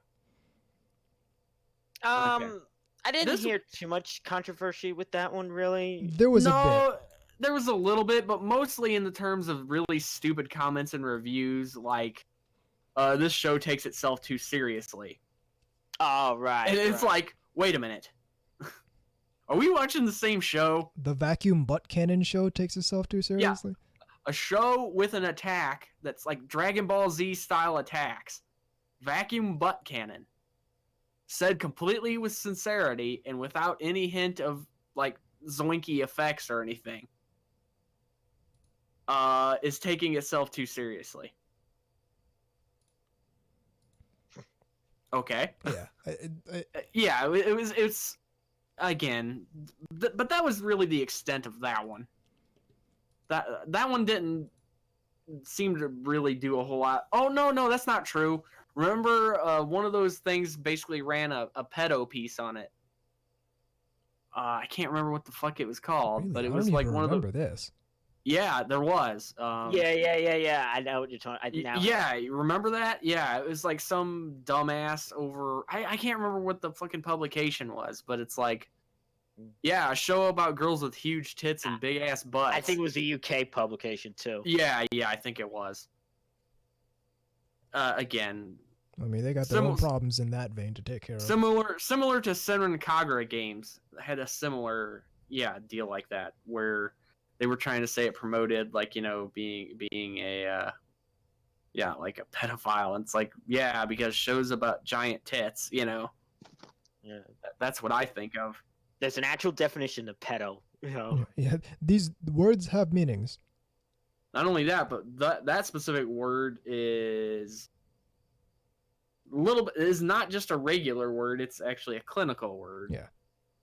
Anyway, let's get away from that. We spent too much time giving them more attention they deserve. Okay, the next one is Maid Dragon. Oh, Now, right. This one mainly stems from frickin' the lowly dragon character. Oh, yeah. It just got really stupid. And you saw this really obnoxious meme people kept posting. Ravioli. Don't loot the dragon loli bullshit. Right. And I mean, that was annoying enough as it was, but then there was also this lesbian subtext that people were arguing about. Also, that it was a statement on immigration Yeah, yeah, I forgot about that. Yeah, Japan immigration. Yeah, I forgot about that. And not to mention it would come back later after it was dubbed. There was a big stink too, but that's a bit of a different reason. Yeah. Whoa, listen, it's getting a second season. Just wait until I forgot about that. Yeah, it is getting a second. Wait until the Opie Loli comes into the Oh, that'll be fun. Yeah. Oh man, the thing's gonna be opening up a big wound again. Okay. So again, but that one still kind of gets brought up. Mainly that stupid meme. Yeah. Which is tiring. It wasn't funny to begin with, and it certainly isn't funny now. Which to all the people who are fawning over their pure kana whatever. New in the RSC. Reminder that the mangaka for the Dragon Maid manga has made straight shota porn. And that's all I have to say about that. Be very real, and hey. It's hilarious how almost these controversies are like a non-issue in Japan. Well, of course they are. Yeah, because here's the thing, and this goes back to what I was talking about before the break. Hey, what happens if we enshrine a whole bunch of people who have deep-seated cultural incompatibilities with the medium, and let that simmer for a decade or so, and see what happens? And now we get a whole bunch of people like legitimately actually harassing people on social media over some dumb cartoons, over some porn of dumb cartoons. And the last one I got on here, but I've got other things to talk about too, but again, when I made this list, is Darling in the Franxx, which was just, a couple seasons ago there. This one... Propaganda. Yeah, basically, this one was basically promoted as, like, Trump supporting propaganda and a bunch of shit like that. Oh, yeah, it's the alt-right. That's what they... Yeah, basically. It's utterly ridiculous. I don't know what they're yammering on about. It's the alt-right. I feel like sometime between, like, 2016 and when Darling in the Franxx came out, like, that entire thought pattern just jumped the shark, and they started not even looking for stuff to pick political whatever's out of, but like started just applying their political views to shit where it probably had no relevance whatsoever. Exactly. Except in their head. Yeah. And this is definitely one of those cases. Now, you could argue it actually is about, procreation and that sort of stuff. I mean, that subtext is certainly there. Especially with the whole, like, Japanese population numbers and all that other kind of stuff. That probably has some truth to it, but this whole other nonsense about, like, it's, like, because a bunch of Trump supporters like the show or something, Because here's the breeding. That's why it's heterosexual breeding. That's why. Oh yeah, it's heteronormative. Yeah, as opposed to homosexual breeding. Here's the play, and anyone feel free to use this to use this tactic, because I sure as hell am not gonna. If you're an alt-right person, what you do is you charge people not to endorse their stuff. That's kind of funny. So there you go. So if you're David Duke, and it's like, hey, I might show up at this rally you're holding if $20,000, and I'll stay home. Joking, by the way. Let's move on. I have one actually, because this kind of ties in to one we mentioned earlier, and this is Eromanga Sensei. Right, which ties in, of course, to the Emo universe. Yeah, which to what we were talking about, just period. The controversy for this one, because this is still a well-remembered show, is only a few years old. Right. It's not far removed enough to where, I mean, I still see memes of it regularly. Yeah. But the whole controversy for this one is that it's basically not so much a follow-up, but in the same vein, a written light novel And in the was same written by the universe. same people in the same universe as well as Ori Imo. Mm-hmm. And he's banging an even younger sister. Oh, wait. This for a while back. This is where we got the term pure strain otaku syrup from. I forgot. Oh, yeah. I'd forgotten about that. That's right. I love that. That is the show. Still don't know what that means. I don't know what pure strain means. But doesn't it sound like it would taste good? Oh, Pure, like a listen, pure strain of otaku syrup? I don't know what it means, but it put sounds that like it'd shit be on my great. pancakes. Seriously, fucking give me that IV, man. I need to go to IHOP. Put Listen, that one straight in there. do you guys Yeah. have some pure Mainline strain that otaku shit. syrup? Because I'm putting that shit on my waffle. Mainline that pure strain otaku syrup. Slap my vein first, though. But what was hilarious to me is that we hadn't heard much about Ori Imo for the past several years, and then as soon as Aramanga Sensei came up, it's like, whoa. It turns out that all these people had this open wound that Ori Imo left. And It's festering. it's like one of these reviews starts out, I remember back in 2010 when Ori Imo first came out, and I'm like, whoa, that's not the anime you're reviewing, sir. I don't know why you're talking about a different anime. It would seem you have an ongoing problem with this anime called Ori Imo. Perhaps that's something you need to address. Maybe you should address that on your own. Maybe you should see a therapist about that, because you seem to have a real big problem with this one cartoon that came out several years ago that you didn't need to, continue watching, but for some reason it's 2017 and you're remembering a show from 2010 that came out. Mm-hmm. For some reason you on a 2017 show, it immediately brings you back to this show that came out 7 years prior. So all I'm saying is maybe that's something that should be addressed, and absolutely certainly you shouldn't be involved in a show that's ostensibly unrelated. Like, you can watch Aramanga Sensei without knowing what Ori Imo is. And No, you're just gonna get a little more. You'll get a little more out of it.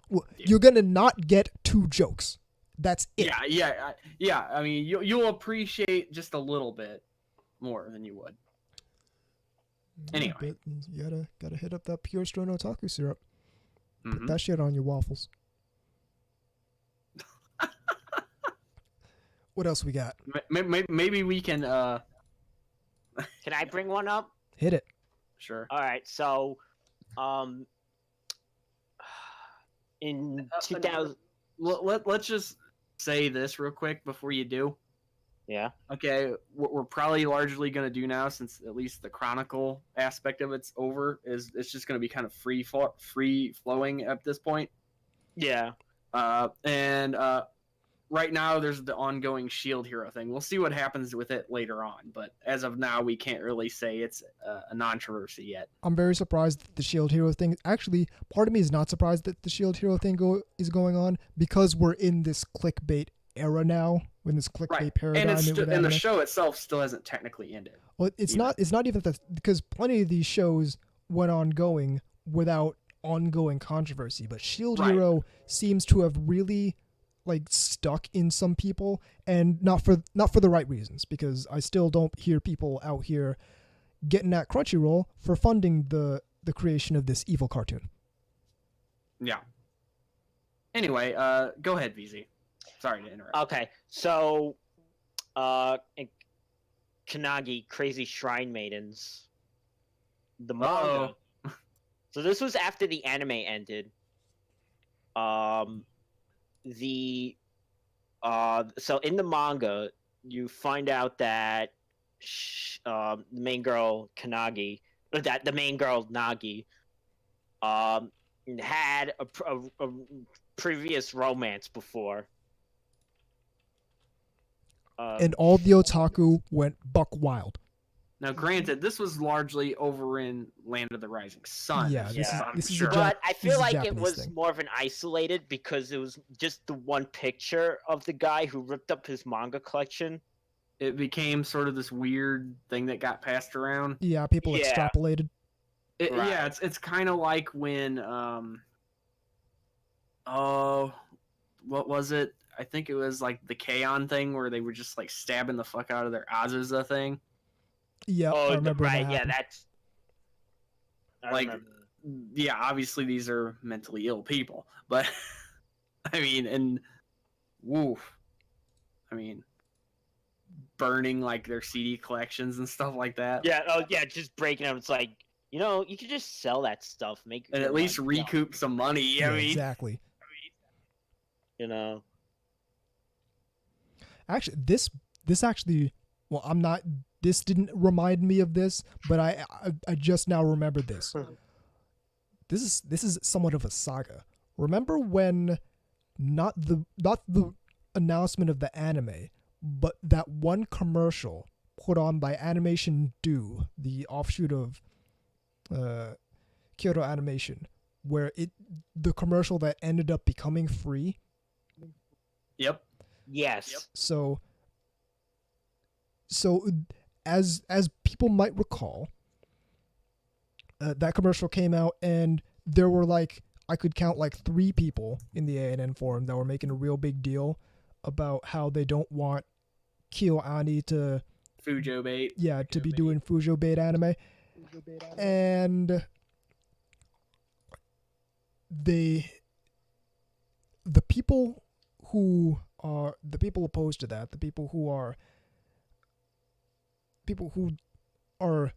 on board with Fujo bait anime, the people who are in defense of Fujoshi and whatnot, made a big White deal. Knights came riding on their horses. Yeah, they made a big deal out of that, and on some level, rightfully so, because Right. it's But they did try to project it onto everybody else, though, too. yes, exactly. And so, coming off of that, in like 1 or 2 months, when the actual announcement came for the anime free, what I didn't see was a whole lot of those people complaining about KyoAni shouldn't be doing Fujo bait anime. What I did see was a lot of Schadenfreude coming from the Sure. coming Take from- that, Moe blobs. Yeah, exactly. Coming from the people who 1 or 2 months ago had been preaching, hey man, why you gotta be hating on the Fujoshi? We don't need to draw these stupid lines. We should be able to just all be anime fans in this fandom, and you like your stuff, I like my stuff, and we should be able to coexist. And then 2 months later, they're like, yeah, Sweet smokescreen, bro. yeah, fuck you, Moe fans. Ha ha ha. It wouldn't be such a delight in your misfortune if you weren't so mad about it. Meanwhile, Persecution complex. Read. meanwhile, I didn't really see anyone that was doing the same thing when the actual anime was announced. All I saw No. were the people who were, for some reason, had hung on to what was going on from a couple months ago and used that and took the chance to shit on Moe fans like they don't do that every other day. Mm-hmm. And that turned Yeah. out to be a huge controversy because Sure. nobody talked about it. The Fujos got free. Good anime. And yeah, the people who wanted to watch the show watched the show, and the people who didn't want to watch the show didn't watch the show. And KyoAni made underwater dancing discos and shirtless boy horse. Yeah, man. People were on board with it. Including and like- myself.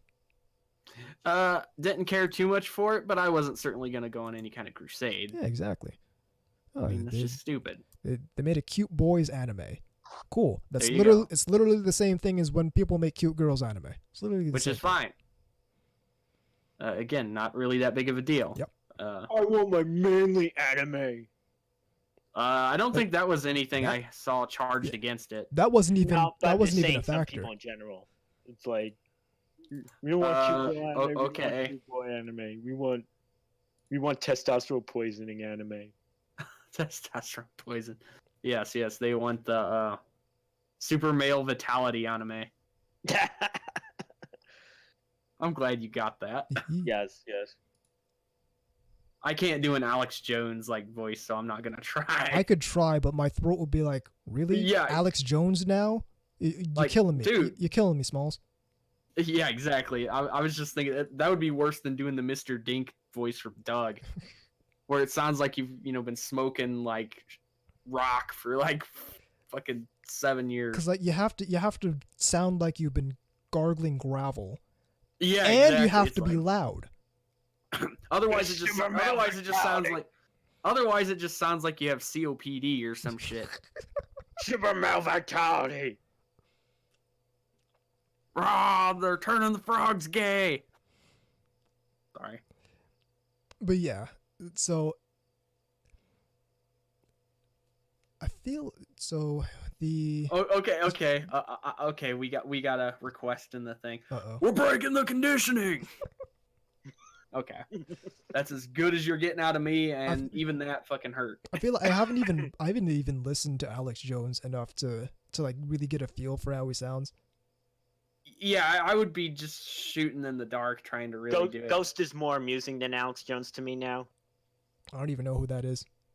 I don't even want to know. I don't even know if I want to know who that is. Quite frankly, True capitalist radio. that sounds. Peculiar. Yeah, that The sounds like the I shouldn't have asked that hated- question. The Texas guy that hated anime. That doesn't help me at all. But I realize I shouldn't have asked that question to begin with. So, do we really have anything else? Because the Shield Hero thing is still ongoing somehow. Well, we could talk about the infamous Kodomo no Jikan thing. Oh, Kodomo no. And there's a couple different things about that. So the thing about Kodomo no Jikan is that is also on some level still ongoing. Yeah, it is. Yeah, because that one gets brought up, but two specific incidences, or incidents were rather, yeah. See, anyway, the first one was it getting canceled because 7 Seas picked it up, Yes. and thanks to a certain editor, although I think he was the answer man at the time, right? I believe he was still the exec editor at the time. Oh, okay. Over at A&N, that they basically said no. Anyway, there's that. But more recently, there was this really butt-mad contingent of people yelling on social media when it got funded. Yes, so Like, this is quite a while after the... oh yeah, between the two, there was quite a bit of time. Yeah, so 7 Seas originally picked it up. It was They were going going to to call it released as Nymphet. reappropriate it, yeah, as Nymphet. Yep. And so that they put the kibosh on that. And then I think it was 2016. Where Project H acquired it. Yes, Project H, digital manga under their Project H label. Acquired it. I Yeah, believe. sorry. Acquired the rights to it, put it up on Kickstarter, ended up getting More than enough. some close to $330,000 more than Like more and than like needed. like not long. It was. Yeah, close. It did not take long to fund this. Yeah, almost 1,000 backers, and people were upset. Yeah, I mean, like, and we're talking like opinion leaders and stuff like that. Oh yeah, Like, they were getting really fucking angry about it. It's like, why do you give a shit? You're not gonna buy it or have to review it. because they already defeated this evil cartoon once, and it's risen again. From the tombs of the mutilated. Any metal fans out there hopefully understood that Cannibal Corpse reference. Yeah, so it ends up getting funded and whatnot, And so here's the thing about Konoha no Jikan. Anyone who's really wanted to read Konoha no Jikan already has has, read and they just Konoha no they just Jikan. want a physical copy of their own. Exactly. Yeah. Any- So yeah. This is like Boku no Pico. It's one of the easiest things to avoid. Oh, look at Boku no Pico. Don't watch an anime called Boku. Yeah, look at Boku no Pico. Do you like gay Shota? Yes answer or to, no? The answer to your question there is going to be the answer to whether or not you should watch Boku no Pico. Pretty much. I'm trying to think if there's any other ones that have kind of popped up here lately. Oh, Goblin Slayer. Goblin Slayer. Oh, right, yeah. That's one that it was a real Disappeared. big deal to begin with and dropped off until the only people still talking about Goblin Slayer were the people who are actually watching Goblin Slayer. Watching Goblin and- Slayer because they liked the show, Exactly. Bingo. which was me. Because it was like kind of in the vein of Berserk, not quite that outlandish Right. or good, but in the same kind of idea that it's gritty and it's kind of nasty and it shows like it's not really like the uplifting type of show. And I mean, correct me if I'm wrong, but it ended up really not being really that bad compared to like how the first episode tried to portray it. Yeah, the first episode was definitely like a holy shit, you better hold on to something kind of episode. But it did kind of, I don't want to say it wussed out or anything, but it just grabbed your attention with that. Bingo. I mean, it never got completely that nasty again, I don't think. And if it did, it was only once or twice. But it was a controversy though, because people flipped out about it, partially because Crunchyroll in their infinite wisdom put the wrong rating on it. Yep. They what was it, rated G or some It was shit? rated like PG or like TV-14 or something like that. Yeah, it's, then they had to put like a viewer discretion is advised sort of warning Yeah. before it, because apparently it really bothered some people. Oh yeah. Goblin rape isn't exactly what my idea a good time either, but Yeah. Definitely not, PG content. No. Wouldn't put that in the next Spy Kids. yeah, PG. What did it sound? What did that stand? What did that stand for? Porn and goblins. Yeah, exactly. Anyway, beyond that, those are your basic ones. Most of them. There's probably a few we're forgetting, but these are the ones that come to mind to me. Well, the whole thing is like these things come and go so fast. So fast. And again, most of them aren't even worth talking about because they're they're gone. Yep. And even coming up with this list, I had to actually look through kind of the seasons to jog my memory on some of it. Likewise. And it was fun to do so because it's like, wow, remember how much of a stink people did with this? It's like, I bet the people who made the stink don't. Even. Yeah, exactly. Anyway, so I think that's about it, unless you guys got any other ones you want to throw out there. One more. Sure. Kisses. Oh, that is a good one. Yeah, although that one was specifically one person more than anything else. Right. Yeah. And again, he's been showing up a lot in this. I mean, that said, Hey, it's something he injects himself into a lot of the stupid. I'm Hey. sorry. something yeah. you hear you don't hear about really outside of people who are talking about it and liking it. Not anymore. Yeah, that's true. All the people who were upset about it were. You notice how Yasuga no Sora or Kanamemo didn't, both from Studio Field, didn't cause any controversy? I do like that. Cause That is peculiar. particularly Yasuga no Sora, because that one's actually graphic. Oh yeah. And because of it, it gets a nice big thumbs up. But I was just saying, like, at the time, it wasn't like A&N was Right. all rushing for like Kanamemo either because of the No. Lolicon aspect. No, some of them just either go under the radar or fall through the cracks, or they just don't review them. Yeah. That sort of stuff. No, yeah. Crap. I'd almost be interested in what's going to be the new shitstorm here. Well, I could look real fast on the season chart. Because you can almost always tell what one's going just by looking at the synopsis. Yeah, the synopsis are just like the pick of.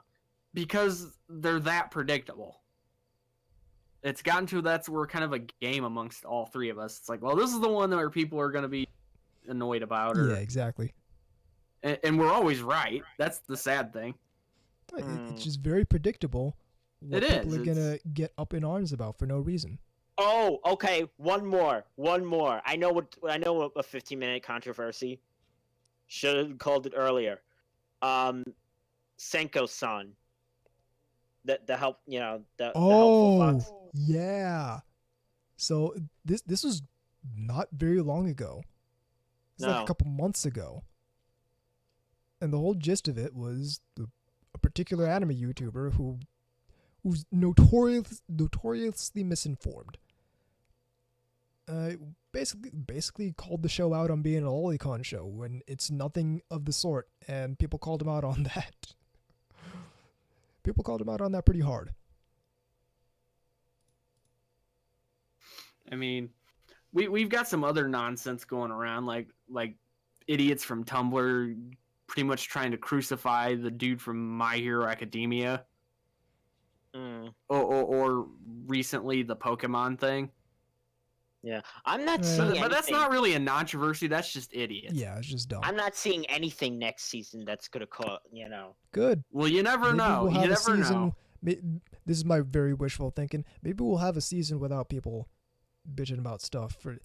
Here's the thing. I won't bet on that. At this point, you can't really predict what people are gonna have a problem with and what problem they're gonna have with that. Yeah, I mean, there's one because here. They'll pull shit out of anything. Well, we're in the clickbait paradigm now.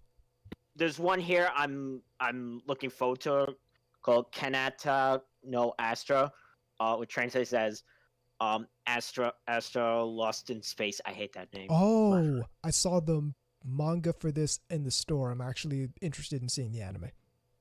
I'm sure there's going to be some people saying, why do the girls have to wear skin-tight spacesuits? I can tell you exactly why that needs to happen. And because we're going to gaze at them lustfully. Because your body, the human body, is adapted to exist in an environment that has atmospheric pressure, and space is not an environment. Space is an environment that has no atmospheric pressure. So if you have your normal space, regular ass spacesuits are big and bulky, and there's a reason they have to do that.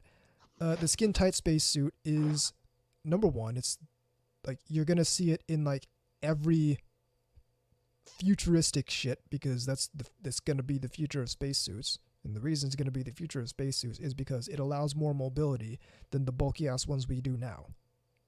Yeah, but why do you have to see the curve of her breasts? Because men like tits. Why does it have to be pink? I'm just. Maybe the girl likes pink. Jesus Christ, people! It's like and maybe she likes to show off her body. Fuck, have you never seen anybody that doesn't? I'm so done with it's the why aren't they wearing pants thing all over again. Just repeated down the line for whatever. Why are their anime is boobs going so on. big? It's like I don't know. Ask somebody with big boobs why their boobs are so big. Who cares? Who cares? Why do you care? Why do you care? Yeah, exactly. Why do you care? Complain if the characters are complain if the characters are lowly. Complain if a character has boobs. Yeah. It's like Complain.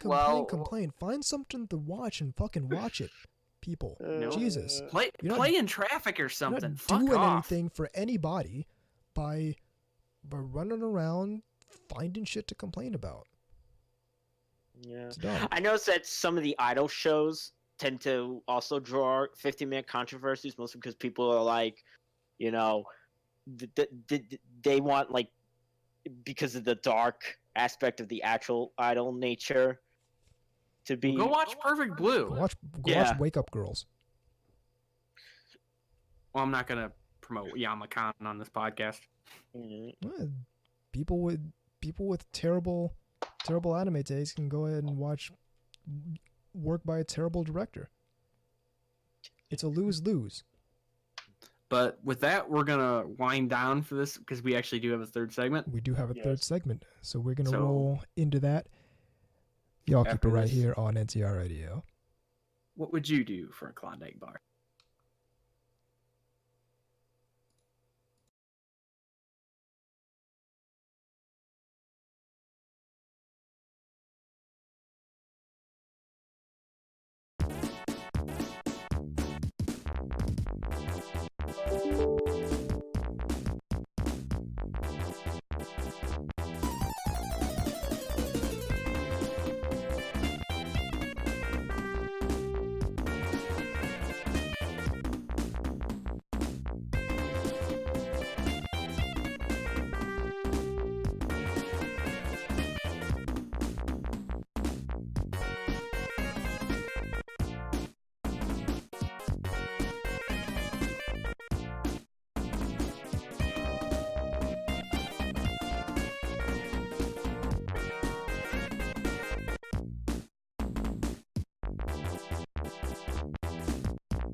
Welcome back to NTR Radio.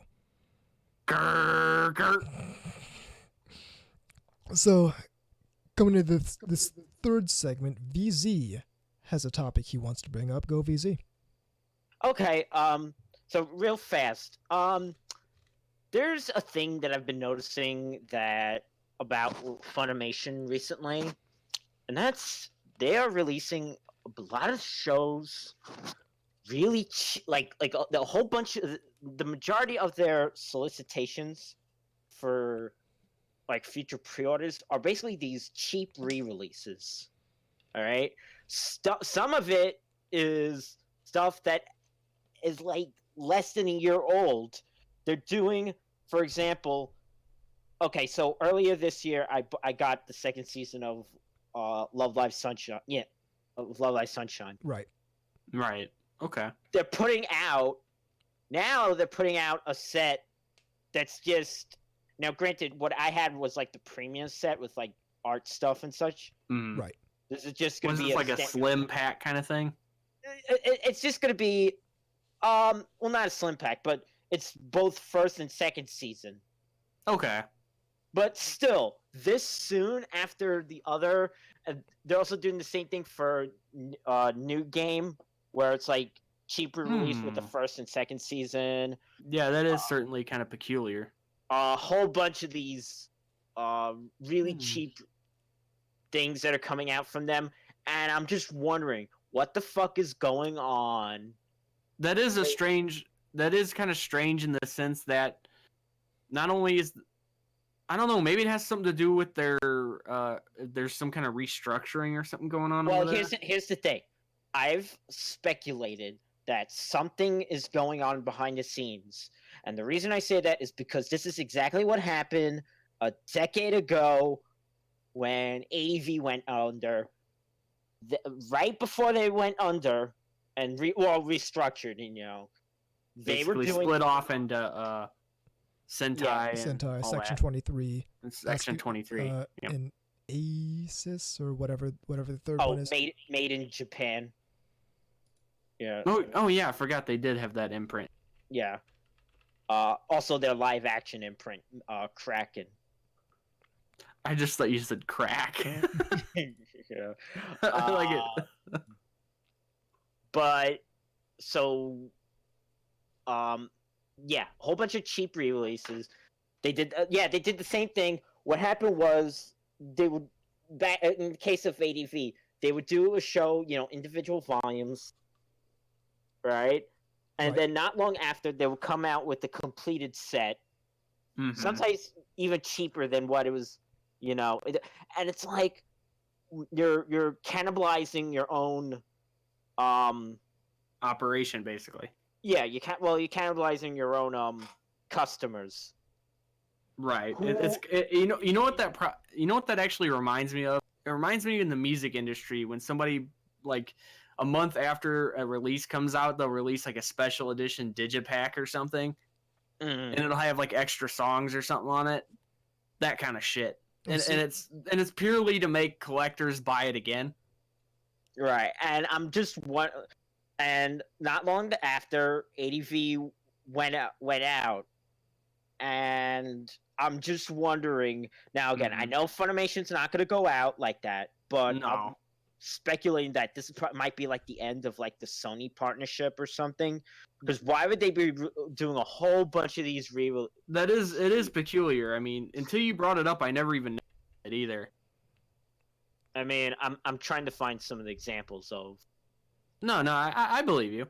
Yeah, I see Love Live Sunshine, the complete series. It's one of those things where obviously something's going on, or they wouldn't. I mean, whether that be just like some kind of restructuring or moving some properties around or whatever. I think Yeah, if anything's gonna go on from the Sony level, they're gonna step in and restructure the company because the acquisition wasn't that long ago. Like Right. it was only a couple years ago that Sony acquired Funimation. Mm-hmm. I mean, the other thing is that I don't want to hear like, oh, maybe the show sold. It's not a case of the show selling so well that they warrant No, a reprint. It's like, no, not that no. soon. I mean, A Centaur's Life, because they're basically they used to use the Save Edition. Now they call it Essentials. That's their like cheap. Well, no, they got two. They got Classics, and they got Essentials. Right. But yeah, I'm seeing like A Centaur's Life. And speaking of shows nobody's talked about since it came out. Yeah, Super Lovers Complete Series Essentials Blu-ray. Yeah, these are Super shows Lovers that. Complete sounds like a porn. I'm sorry. I'm just saying. Yeah. Oh, that was a 15-minute controversy, that show too. But yeah, so here's the thing, and to further clarify the problem with this strategy that Funimation's on now, what you're doing is you're training your market to wait until you release the full thing. Exactly, because that's exactly what ADV did.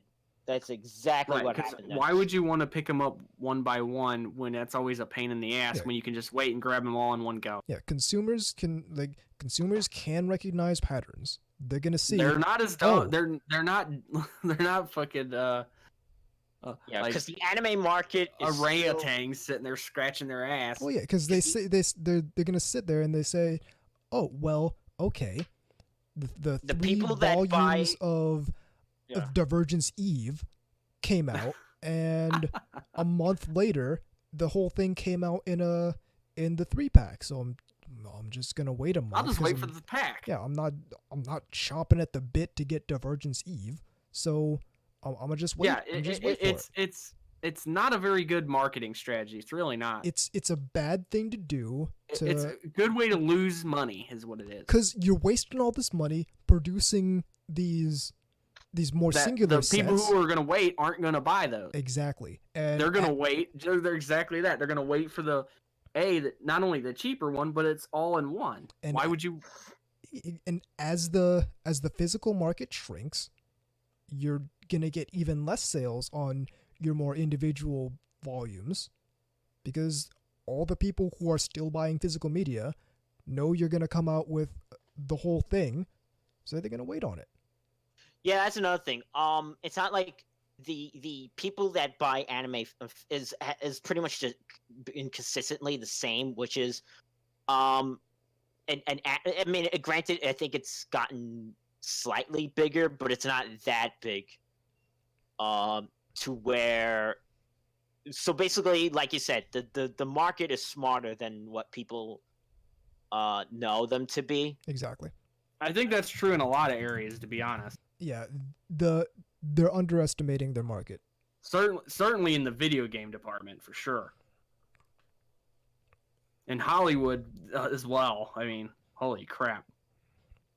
Like you're seeing a lot of flops here. So yeah, I don't. Well, yeah. Well, that's basically we're gonna make a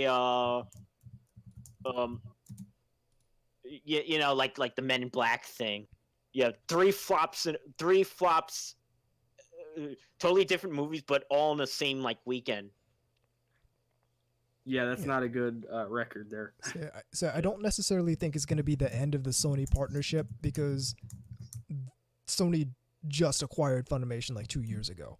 So, all right, but something's going to happen from this. There's going to be some sort of collateral, because if it were like if it were my decision to make, Sony would step in and do some restructuring. They would say, okay, this is our asset. We want this asset to start making money and stop losing money. This is inefficient. Yeah, stop doing that. Bingo. We're gonna jump in and say, okay. But it is Sony. You need to start doing this, and this. You need to stop doing this, and this. And yeah. Stop doing cheapo. Sony, stop censoring games. Yeah, stop releasing stuff so cheap, because the market knows that. Again, it's not a thing of me saying, well, why are you against cheap anime? That's not the point. No, he's not saying that. He's saying that you're basically, it's just like Anubis said earlier, you're training them to wait until they can get it cheap. Exactly. You're training your consumers to not buy your product. There's no downside in them doing that. There's only you losing money. Exactly. You're Which at the end of the day hurts them, which hurts us because they're the ones putting the stuff yeah, out. you're wasting money producing all these discs that no one's buying because you've trained all of them to wait until you put out the whole thing on discs. And like I said, the shows could have not sold that well the first time. No. Maybe a couple, but not at that many. So here's some additional speculation. Do you think it's possible that Funimation, Sony pushes Funimation into the same route as, say, an Aniplex of America, where they're focused more on collector-heavy releases? Like big... What about it? Big. I'm saying, do you think it's possible that Sony pushes Funimation in that direction, where instead of being the general purpose consumer anime disc producer, they start being a because collector. Funimation is interested in bolstering having as much catalog as possible. Well, here's the thing. But he's talking about if Sony makes them restructure. Yeah, that's what I'm saying. Is because it doesn't fucking matter doesn't fucking matter what Funimation wants anymore. It matters what Sony wants because they have like a 95% stake. I know that. That's a very good question, and that would depend if Sony is watching what Aniplex is doing. Sony owns Aniplex. Oh, okay. Then why is Sony? All right, but then Sony then also owns Funimation. Yep. And why are they letting one be one way and Funimation being the other way? Different brands putting out different kinds of products. It's like I know there are a few it's like companies that own two companies that are in the same market will put out different kinds of products. Now, see, some people or it's like how what is it? Right. What is it? Bandai or something like that owns both Love Live and Idolmaster.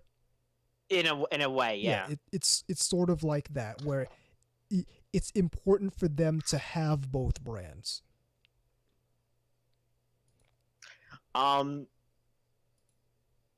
See, some more cynical people would say, well, something like Sentai, they're just left to pick up the scraps. But I would be like, yeah, well, fuck you. They would, to you, it might be scraps, but to show, they've been picking up some shows that I really like and love. So the scraps, Sentai has, part of the reason I'm subscribed to High Dive is because their catalog has a lot of stuff I want to watch. Amagami, Amagi Brilliant Park, or Battler Dunbine. I forgot they had that. Shit, they even have Divergence. Well, it reminds me of when I was in around the time I was in art school, although I think I just graduated, and this was when Central Park Media was still around. And there was like a job. That takes me back. Yeah. There was a job fair thing, and they were there, and I was talking to this girl, and she was saying like that CPM is kind of like the bottom feeder, because But the thing is, to me, I love their catalog. Their catalog was awesome. Well, they just weren't releasing anything new in terms of because it was all old stuff, but. Let's think about, since you mentioned Sentai having like scraps or whatever. I don't know. They got Azumanga Daioh. Even more fun, newer ones like Bakuon. They've got the Big O. Yeah, of all things. Of course, the burn up stuff. Fucking Clanad. Yes. So like, what a ridiculous notion that. They're picking up the scraps. They're getting the stuff. They're getting the stuff other companies. Well, they're getting the stuff other companies passed on, and sometimes you pass on some good shit as a big company, and sometimes it was a bad decision to pass on some of this shit. Right. Well, you had the familiar of Zero. A lot of people like that franchise. Girls in Panzer. Massive. Also, Massive or anime. Fate Stay Night. Gochi Usa. Yeah. For all the the movies like Garden of Words. The whole of Hitomari's sketch. Oh yeah. The whole of I have K-On. everyone. Go Danner. Fucking yeah. Damn. That takes me back. Yeah, it does. Holy shit. Yeah, we're just kind of looking around to see what they actually have. Hatsukoi Limited. To say Sentai picks up the scraps it's slightly insulting. It also has the because- gator molestation thing. It's slightly He insulting. is my master for those who haven't been paying attention. Yeah. It's slightly insulting when you look at their catalog and you see stuff like Shirobako, which people I've yet to really hear anything highly negative about Shirobako. Everyone seems to love that anime. They're also not afraid to pick up lolicon stuff. Yeah, or just anything. I mean, like I like Horizon in the Middle of Nowhere. Oh yeah, fantastic anime. I thought that was a cool show. Another one that a lot of people really liked was Himoto Umaru-chan. Well, so to not have the rest High of this School of the Dead. podcast, I mean, we all like that. to not have the rest of this podcast be naming off Sentai Filmworks properties, the thing is, as far as Sentai goes, again, the notion that they're out here picking up the scraps is kind of insulting. Yeah, scraps like Legend of the Galactic Heroes. Yeah, exactly. Ridiculous. Things that people go nuts about. But yeah, that's and going back to Funimation, I don't necessarily think that what's gonna happen is Sony's gonna restructure them into doing Aniplex of America type releases, because again, the importance of owning both properties is that you get to have a foot in both markets. You get a foot in the high level collector style market, and you get a foot in the lower level consumer style market. But I wouldn't be surprised if that's the decision Sony made for Funimation, because how much longer does the consumer level home video anime market have? Outside of certain titles, like you're gonna get My Hero Academia, like this. If you're seeing an anime in Walmart, it should be there, because it's the My Hero Academias, it's the Sailor Moons, it's anything made by Miyazaki.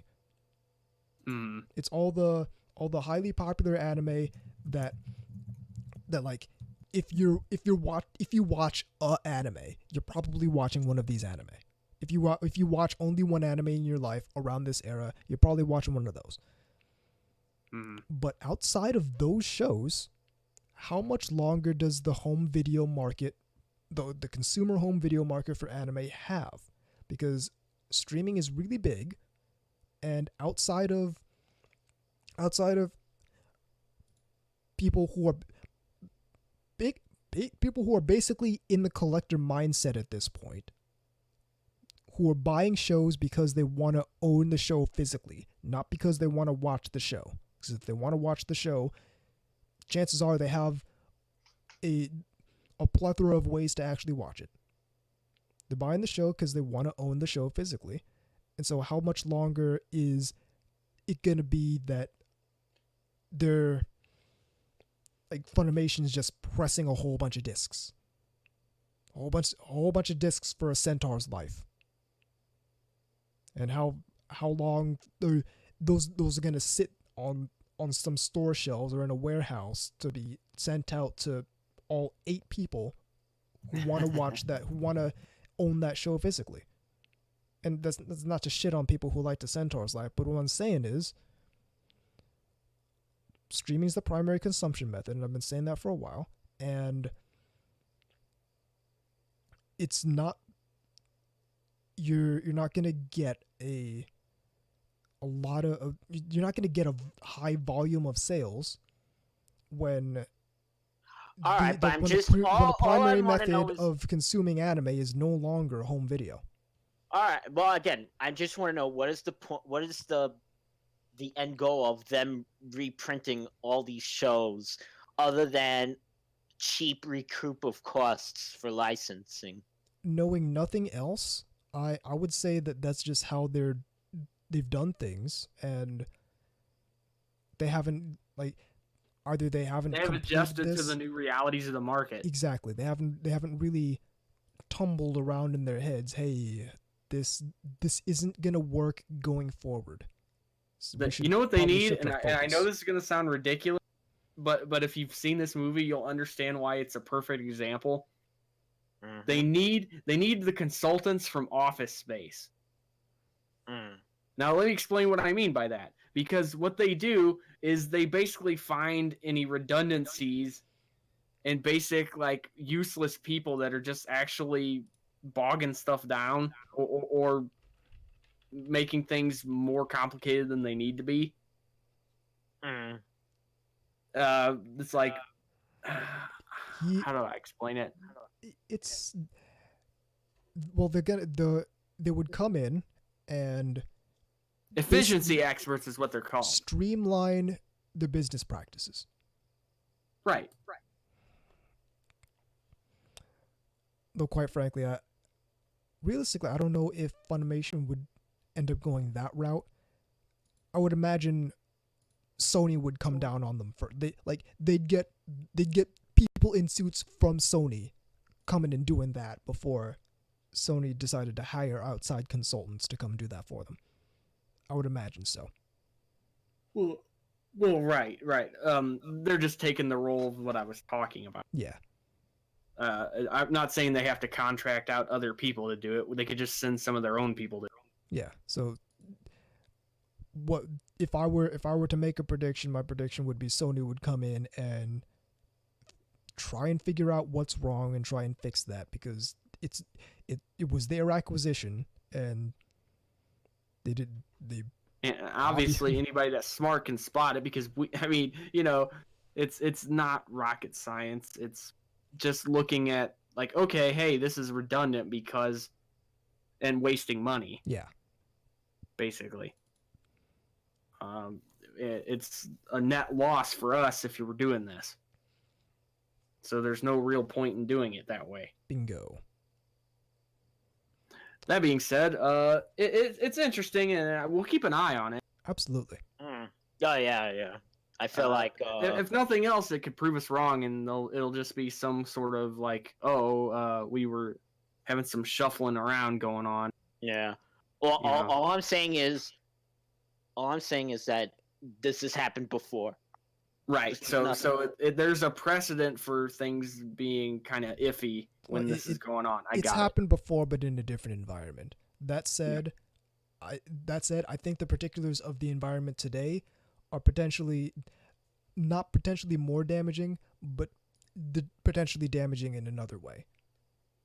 Yeah. Funimation is not going to go the route of ADV, but some significant changes. Or are Bandai going- Entertainment, because they kind of did this shit too. Or Bandai Entertainment, yeah.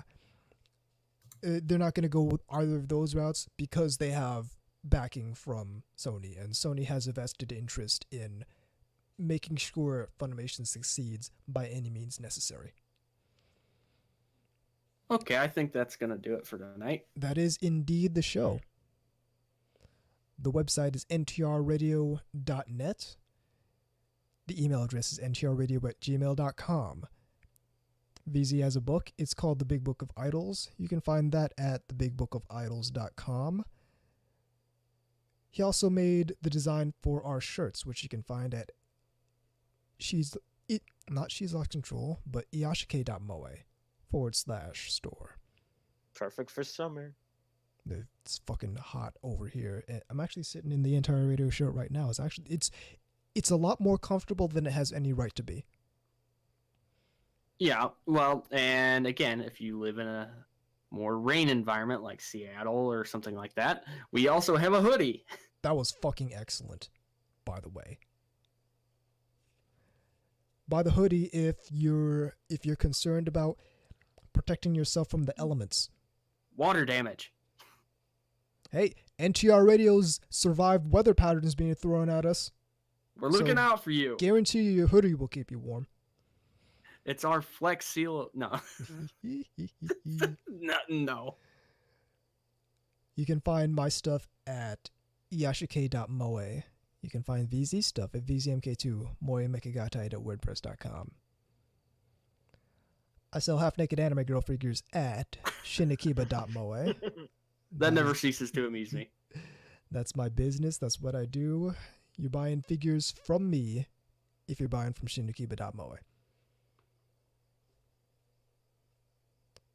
We are all up on iTunes. I heard Apple is killing iTunes actually. Yes. They're killing it as a feature, but they're not getting rid of the stuff that's on it. Gotcha. As far as I know. Roger that. But if that's either way, however you get it, that's cool. If you want to leave us a review or a message or whatever, feel free to do so. Yes, indeed. My good friend the Geeky Panda is at thegeekypanda.net. Listen to. If you want to troll him on a PS4, Yeah, if you want to shoot him down in Ace Combat, you can try and do that. He's not gonna say he's as good as me because he's not, but he's pretty good. You should listen to the Baka Gaijin Show and Otaku Midnight because both those podcasts are really good. Hit me up on Twitter at TEAnubis. VZ up on Twitter at VZMK2. KGods up on Twitter at Immortal_KGods. The show up on Twitter at NTR Radio. I'm going to be at A-Con, so if any of you listeners are going to be there, see me, say hello, or vice versa. Yeah. I'm actually gonna. So you're gonna be at Kineticon at A-Con next weekend. No relation to the rapper. Yes, A-Con the convention, not the rapper. I'm going to be at Kineticon, not the weekend after that, but the weekend after the weekend after that. Yeah. So that should be interesting. I'm Tom Enforcer Nubis. I'm KGods. I'm VZ Mark II. And even though a 15-second controversy erupts every time we say it, this is NTR Radio.